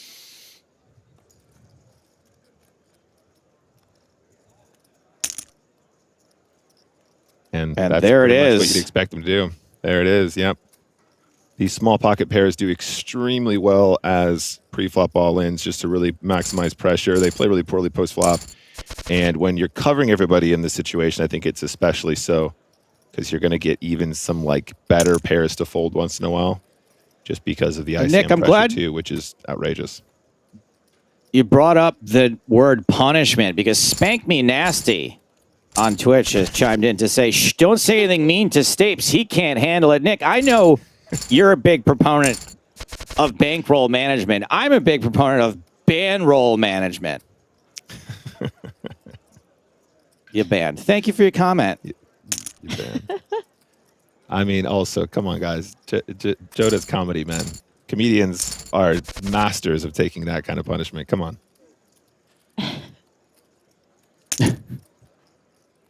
Sin Karma on the button. 8-7 off. Internet with ace-9 makes the call. Dex gets out of the way with queen-5, and it's 10-5 tray, 2 clubs. Ace-9 high is good for now. It's a 4 on the turn, so we've got a gut shot now for Sin Karma. 8s and 7s live. I think you got to start betting now at this point. Once you pick up that gutter and there's been no aggressive action, you got to take some forward motion. It doesn't have to be drastic. You know, you can use these quarter, like 1/3 quarter pot sizings. I wonder if the king is one that he's going to want to barrel on, though. If you have a spade in your hand, you feel way better about repping it, right? You can just go ahead and barrel again. I mean, the fact that they checked, they flatted in the small and then checked, though, does mean they will have some king X. So it's not exactly the best spade run out that you want to bluff, because they will just bluff catch with a king sometimes too. Yeah, but you definitely know that you're not going to win at showdown. And when you show up here on the river with kind of the bottom of your range, a lot of people tend to just take it as a reason to bluff, but not here. Yeah.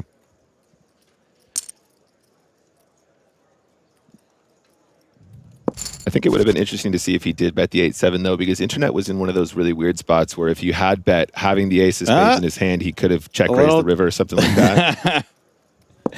Internet says save chips, maybe implying that they would have called a bet on the river. Yeah. And the up and down draw for Dex misses on the turn. Sin Karma with another non-showdownable hand.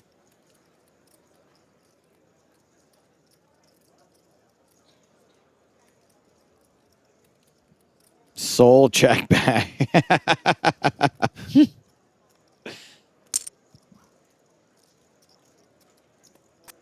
And then, of course, writes FML for female, the future of which is.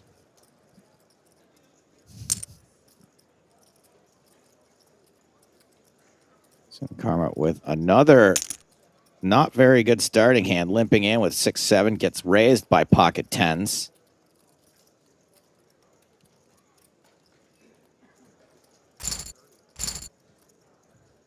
And releases. Internet putting a little distance between himself and Dex. Sin Karma finally with a hand with a card above a 10. Raise and take it. And we're back to the middle suited connectors.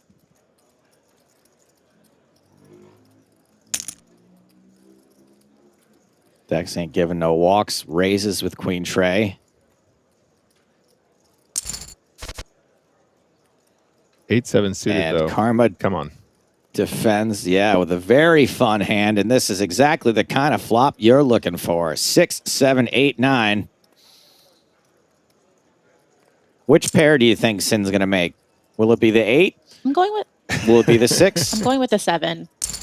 Well, now we'll The never 7, know. we will never know. Nobody ever makes an up and down straight draw. Just, it's not a thing. Nobody ever gets there. Yeah, Sin Karma Sin Karma flops with the gut guts out shot. again. Yeah, and we've seen him play these very aggressively previously, as he should, as he absolutely should, especially when you got the club in your hand to go with it too. Oh, I was Yeah, and really certainly hoping when we you were limp going to in-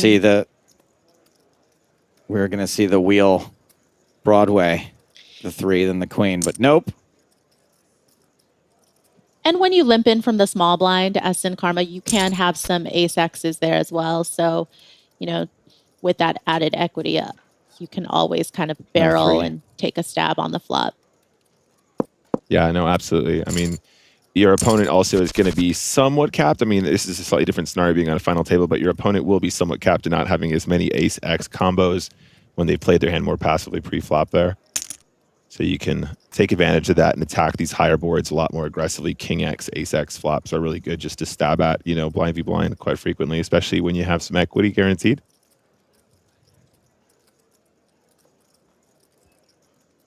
And on this hand, we decided everyone's going to start with a queen, and then we're going to mix up the rest of the cards. Dex really feeling like being the shortest stack has nothing to lose, going to be really aggressive in these situations against the chip leader. Gets away with it, and blinds going up. Not great news for Dex, but you can understand why. They've got a little bit less to lose at this point. 100,000 is the big blind. Sin Karma going to be real mean here. So mean. I like the adjustment in the size though from Sin Karma here. You can see, you know, previously using a slightly larger sizing when they were deeper stacked, but now as Dex gets shallower, he's not afraid to go ahead and size down, which is definitely the way you want to do it. You can apply a very similar amount of pressure for fewer chips. And there is the flush on the turn for Dex. You love to see the short stack make a hand every once in a while. Sin Karma drawing dead after pairing a 3. The 3? Their 3? His 3? Making a pair of 3s. How's that? Okay, great. Moving on. River's an ace. And Sin Karma can't really do much else here, I don't think. Yeah, I think Dex really sized his bet well on the turn there, though, right? Like, you know, the slightly above half pot in this situation is enough to keep some 3s, some 4s, some 5s, some kings in, as well as you're punishing the diamonds for a value, which is you know, good enough as well, right? If they're there with, you know, the king of diamonds, queen of diamonds, or something like that, that size is enough to give them the price, which is inappropriate for them to call, while also not going so big that you're pushing out the other stuff that you still want to keep in, like some of those smaller pairs. Inappropriate.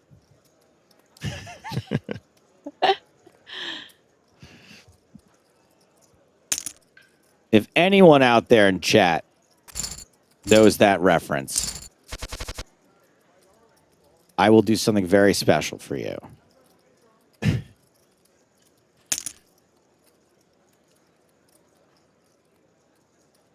Sin Karma putting out the min bet, 7-9 on the button. The min raise, excuse me.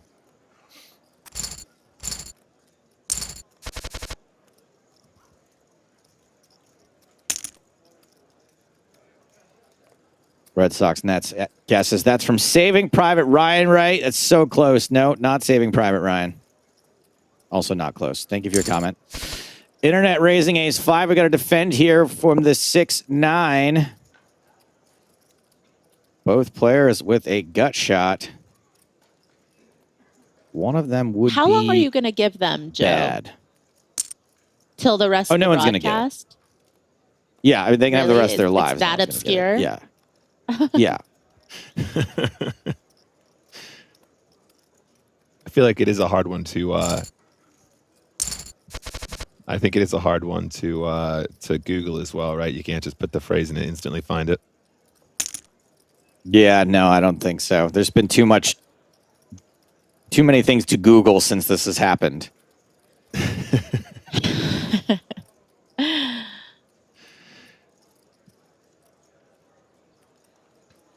Imagine the internet's just going to go for the shove here. Okay, 3-bet call off.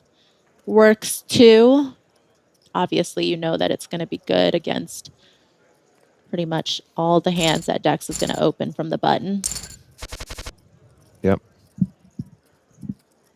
I think the way the internet would probably mix this up is he would 3-bet not all in with maybe his suited ace queen, and then he'll shove his ace queen off and stuff like that instead, just because it has slightly better playability and you don't want to play that combo the same every single time as well. Dex taking a look at 3 cards for the min raise. Jack, 9, Jack.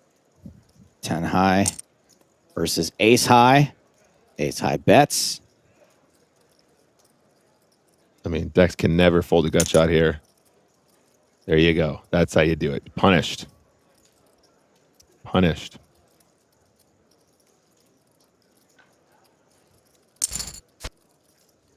Does not get a fold. And nice that jack on the turn is really awful news for Dex's bluff hopes. Yeah, absolutely, Joe. It really kills your ability to continue barreling as well, right? Because you're like, okay, so well, bad. Now like, I don't. Not even only really do you not improve, but like you don't even get to keep bluffing. Like so brutal. Yeah, absolutely. I think there's definitely an interesting article to be written there about situations where it's not only have you missed your draw, but you've also had the kind of run out where you just can't even continue bluffing. Like it just shuts down the action to the point where whatever they had, they're just going to get the showdown every time. and take it down. I think that's one of those. I remember one of the early pieces of poker advice I ever got, and I'm not going to say it was good, but a professional poker player, I was, asking about running a multi-street bluff. This was an old school player, and she was like, just play the hand like you have aces. And I was like, okay. And the very first time I attempted it, 4 aces came on the board, and I was like, I don't really know how to finish this now. Because I was wrapping aces, but that's clearly not the case. Can I just switch? I guess I have kings now. That's really funny, Joe. It reminds King me 4 off. Reminds me of something. I was watching some production Vanessa Selbst was playing, and one of the commentators said something like, I'm pretty sure she just starts each hand and assumes that they have 7-3 off and then proceeds from there. Just like assume your opponent has nothing, and I feel like it's similar kind of advice, but even more aggressive, That is a great way of explaining Vanessa Selbst to someone who can't wrap their heads around the 19 levels she's thinking above us in poker. The pair of 4s was good already, but now it's 3-per on the river for Sin Karma.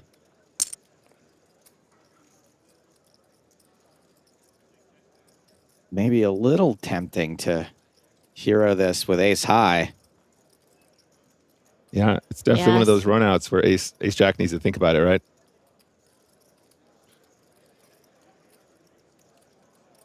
Sin Karma going for a little bit of a bigger Oh, size. no.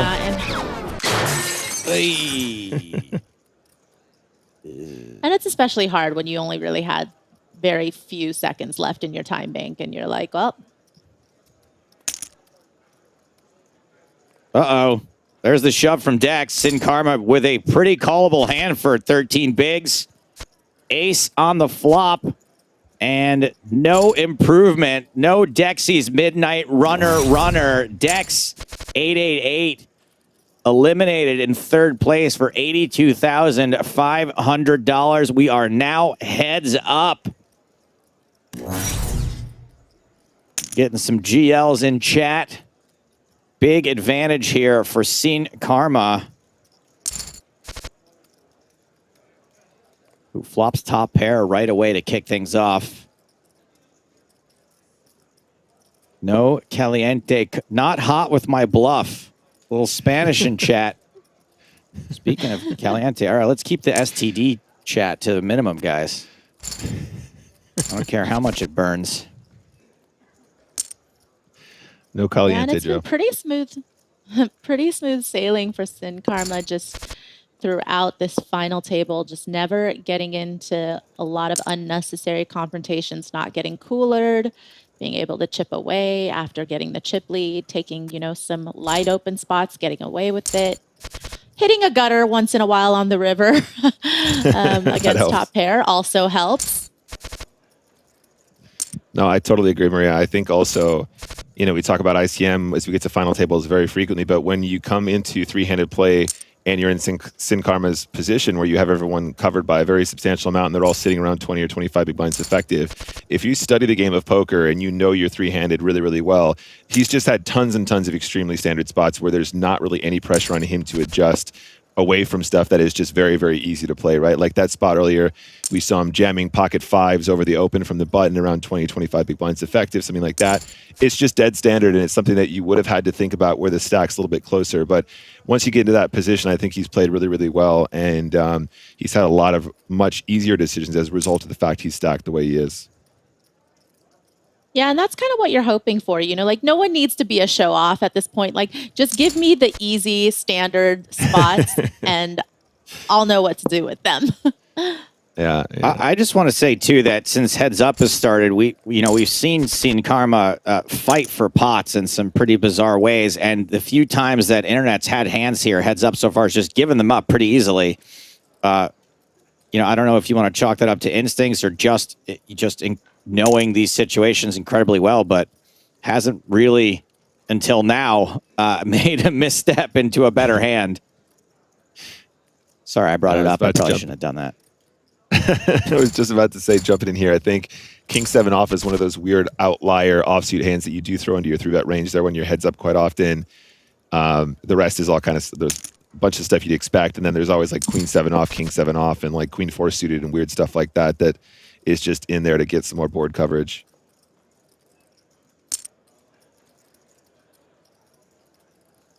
Playing for a difference in prize money of over $50,000. Internet raising Queen Jack suited. And seen Karma folds the good buddy hand. King Deuce now, Ace Queen suited for Elias. And the flop is it's a monotone flop. Didn't bet Ace Queen here. That was interesting. Seeing Karma. Internet does have the club draw. Asks Especialista and HU, oh no, which I believe translates to, are you a heads-up specialist or not? Thank you for your question. Oh, gamble time. Nope. Gamble would have been calling with the deuce-high flush draw. Obviously, Internet making reference to the fact that at least they're portraying themselves as being a weaker heads-up player. I love the attitude here. Coming from the Internet. Renan Brewski.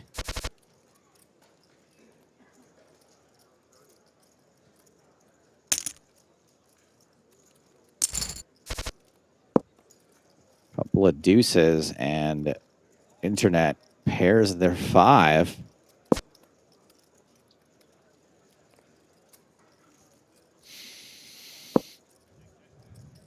Does not bet the turn either. Maybe trying to get a little bluff tempted here to bet the out turn. of. Yep. Nope. Doesn't though. Just Running trying to think queens changes nothing.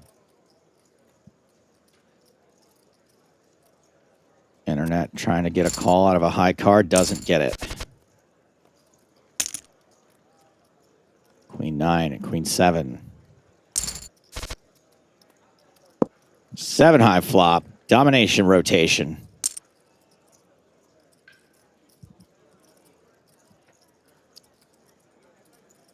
Two overs, backdoor straight. Draw for Sin Karma. Decides to let it go. And Internet creeping up, almost eclipsing that 2-to-1 mark. Yeah, and obviously, you know, having over 40 bigs heads up is a very comfortable stack size where you can maneuver quite well post. And really, I think it could still be anybody's game at this point. Obviously, Internet 930 has a lot of experience. We've seen them in the poker streets for a while now.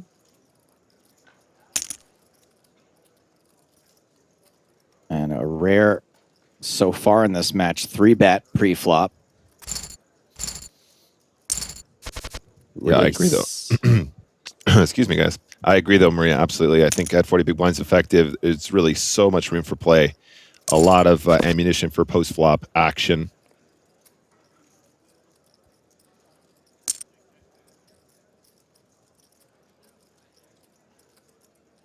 Seems like a pretty easy give up here for Internet. Sin Karma having flop top pair. No pair, no draw, no hope. Next hand.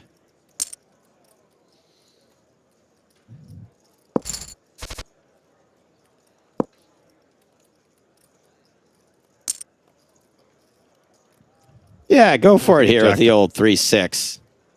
I think a jack high float here is pretty reasonable from Sin, though. You know, I mean, you have the gut shot, obviously, but on this kind of a texture, jack high will just be the best hand quite frequently as well. And you hit the deuce. Pretty now, tough to fire again. Yeah, I don't think you'd fire here. You're not going to get a queen, a king, or an ace to fold, so getting to showdown is definitely a thing. After the check on the turn, though, maybe a little stab here gets it done. Do we see a jack? Oh, no, we have a deuce, pair of deuces. Is this a hero call with a pair of deuces? Nope. Internet's just sized his bet so well, right? You guys will be surprised to hear this, but I really like this bet size. Yeah, and repping a lot of those, maybe third pair type hands that they would have bet flop, check, turn, sometimes even second pair, hands that aren't going to go for 3 streets, but could go for value by the river. Yeah, I mean, he sized it in a way where he could have like clubs, flops, top pair. You could have like a river 2 pair and stuff like that as well. It would be cool just to throw that in because you will catch a call from second pair and third pair once in a while too when you get there. And I think your hand is quite well disguised at that stage. So definitely believable.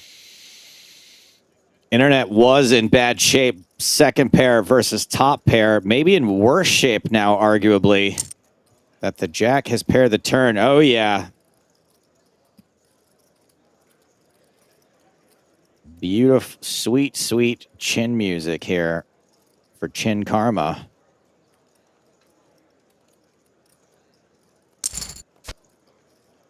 Gives it the long think goodnight and boats up on the river. Just keeps getting better. Would be bad. Does check finally. Sin Karma with not a care in the world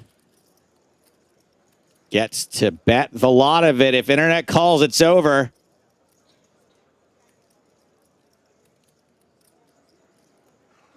Wonder, I'm not even going to get the hero fail ready. That would be too sad.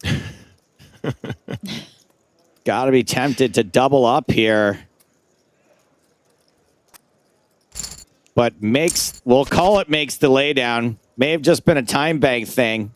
We'll give credit for the fold. And right back in there with Queen 5 off. It just gets jammed on by 10-8 suited. Must fold. Time bank, FML. Yeah. Frustrating. Do you have any? Yeah, it's in here.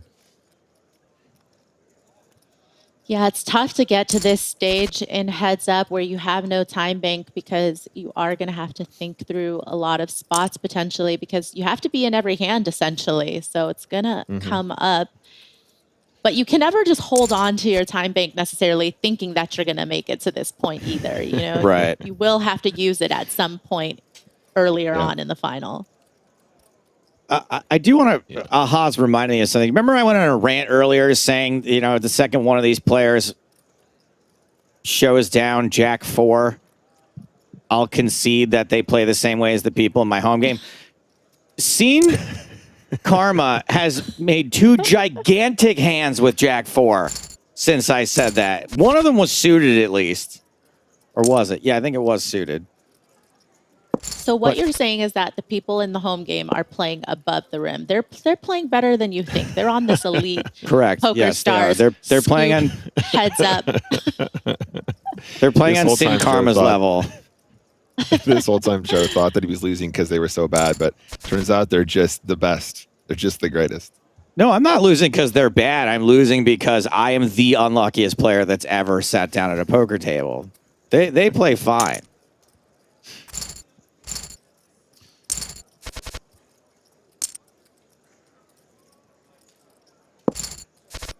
But yeah, we were talking about 40 big blinds just a moment ago, Maria, and internet down, sitting much shallower now. Certainly the danger zone. Once we start, it's actually really interesting because he's around 15 big blinds effective now. 15 big blinds effective is where you can just start straight up jamming like all of your ace-x combos. You can start shoving hands as weak as like 8-7 suited if you want, stuff like that, if you really want to start putting on the pressure.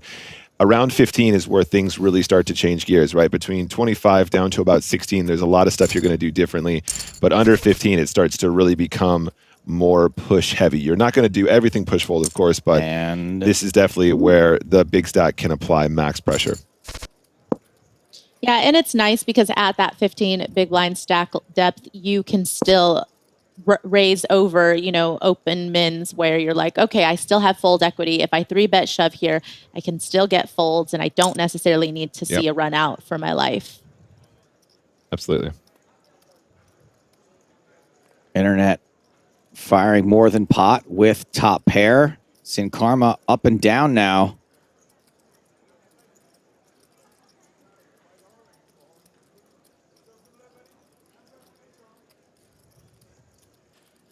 doesn't have a ton of time bank himself. Makes the call, and wouldn't you know, the board pairs instead of the straight coming in. Crazy. Again, I think this sizing from Internet is really, really cool. He's recognizes that this is a turn that's going to get him tons of action, and a lot of hands will have to call, you know, a larger sizing. So why not go for more value, right? Don't just because you have the button there that says pot or 3/4 or whatever. He's going, actually, this is a situation where I should be getting more bang for my buck. So he goes ahead and uses that slight overbet, and those are the little things that make you significantly better than your opponents. You know, getting that little bit extra in those situations will make you so much better than the next guy if you're really looking for those spots and you're thinking about it. You're not autopiloting. Nick Walsh, size queen. Size matters, guys. Size matters.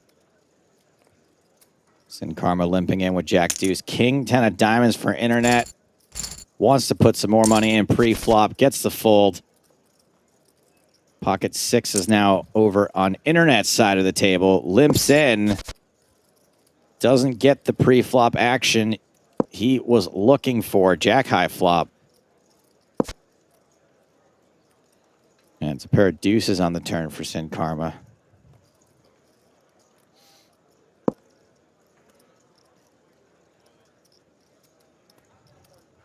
Yeah, I think bet turn. Bet turn is the way to go. Your opponent probably wouldn't check a jack or an 8 back here too often, so you're going to get value from the deuces and 3s. For example, the deuce that he just turned.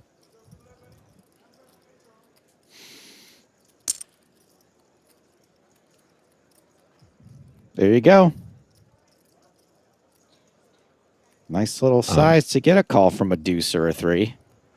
This is, again, an awesome, awesome value bet. Like, he just knows exactly where he is in the pot, and that sizing was what got him paid, right? You know, that 1/4 sizing, he knows he's aiming to try and get a deuce or a 3 to call, and it's just beautiful to see. The stream is catching up with Internet. Jack 4 suited hand.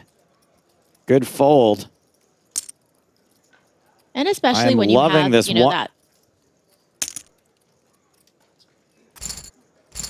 I was just saying that, especially when you have about that 15 big blind stack, you know, you have to get those thin value bets in because that increases your stack size by 2, 3, 4 big blinds anytime you can get paid.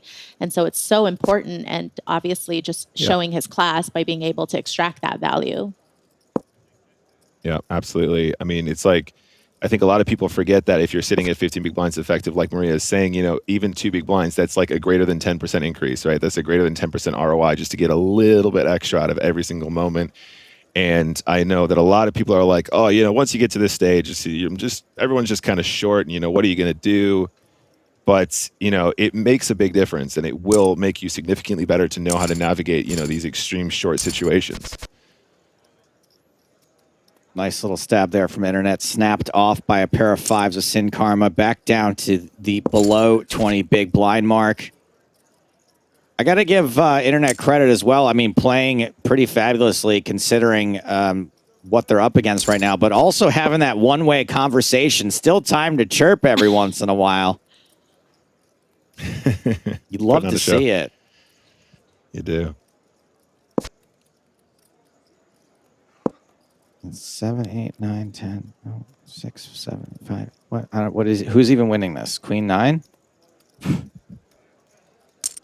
Yeah, the 9's going to play, but decides to turn it into a bluff, so no showdown needed. Ace 5 shove. Ace 5. Ace 5 shove.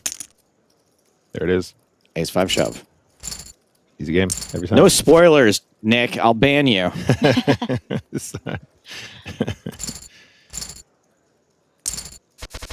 No action for Internet with the Ace 6. Ace 10. Limps in. Again, Sin Karma doesn't bite. Doesn't get out of line. Yeah, second time that Internet's hoping to maybe get some pre-flop action, but still doesn't work. The limp here from Ace 8 is really nice too. You want to have some of these sort of medium, like Ace 8 to like Ace 9 kind of combos that you limp here, hoping your opponent to try and attack that limp that you can just shove over. And 16 big blinds effective is spot on the kind of situation that you want to try and find some of these cool ways to mix up your medium strength ace-8 off combos. This could be the nail in the coffin for internet. Top pair versus top pair. Major kicker problems. Yeah, you really can't get away from these type of spots, especially with that stack size.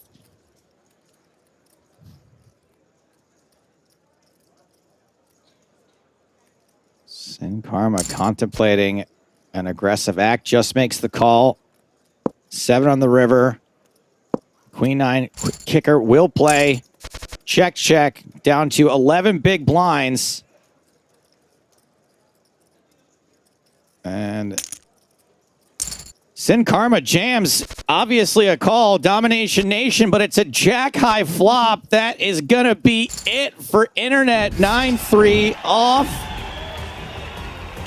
Congratulations, Sin Karma, a.k.a. Elias Gutierrez, streaming on his own channel, taking down event number 18 high, the $5,000 buy-in 7 max, good for nearly $175,000. Congratulations to Renan Bruschi. Internet 9-3 off, still walks with 120K, and obviously has also won our hearts. Well, we knew coming into this, Joe, with it being a 7 max event and there only being 7 players at the final table, that it might not take that long. It was a swift one tonight. And of course, Nick, tomorrow is the rest day for players. No new event starting. This is an innovation that was brought in for WCOOP last year, and I kind of like it, giving everyone a day off. All the events that started today will conclude on Saturday, with no new events starting tomorrow. Yeah, it's pretty cool that they decided to bake that in. I know a lot of people try and play the entire schedule. I mean, a lot of our streamers here at PokerStars are also doing a similar kind of vibe. So having that day for some people just to take some time off makes a lot of sense. I'm glad they brought that in. Yeah, so Joe, the big event we're going to be focusing on Saturday is day 2 of the Thursday Thrill Special Edition. That 2K, Ooh. which Bowie Effect was really looking forward to when we spoke to him on the podcast last week. That should be a fun one. And that won't just be a final table on Saturday. They're probably going to be playing down from the final 3 tables to a winner. So maybe a slightly longer stream. But Joe, while you and I may be taking a break tomorrow, Maria, there is no rest for the wicked. You do not get a break tomorrow. You're going to be bringing us a couple of final table replays of non-Hold'em events. These are the details. The 1K 5-card draw PKO, that's event 12 high. And we dropped in on this event earlier on this evening, that 1K No Limit Omaha 8 or better PKO event. Maria and Benny Glazer will bring you that stream tomorrow, Friday, April the 9th, 1:30 Eastern, 6:30 p.m. UK time, 7:30 p.m. Central European Summer Time. And we'll have more live cards up action from the arena on Saturday. So for now, from Maria Ho, Nick Walsh, Joe Stapleton, and me, James Hartigan, it's good night from the PokerStars Arena.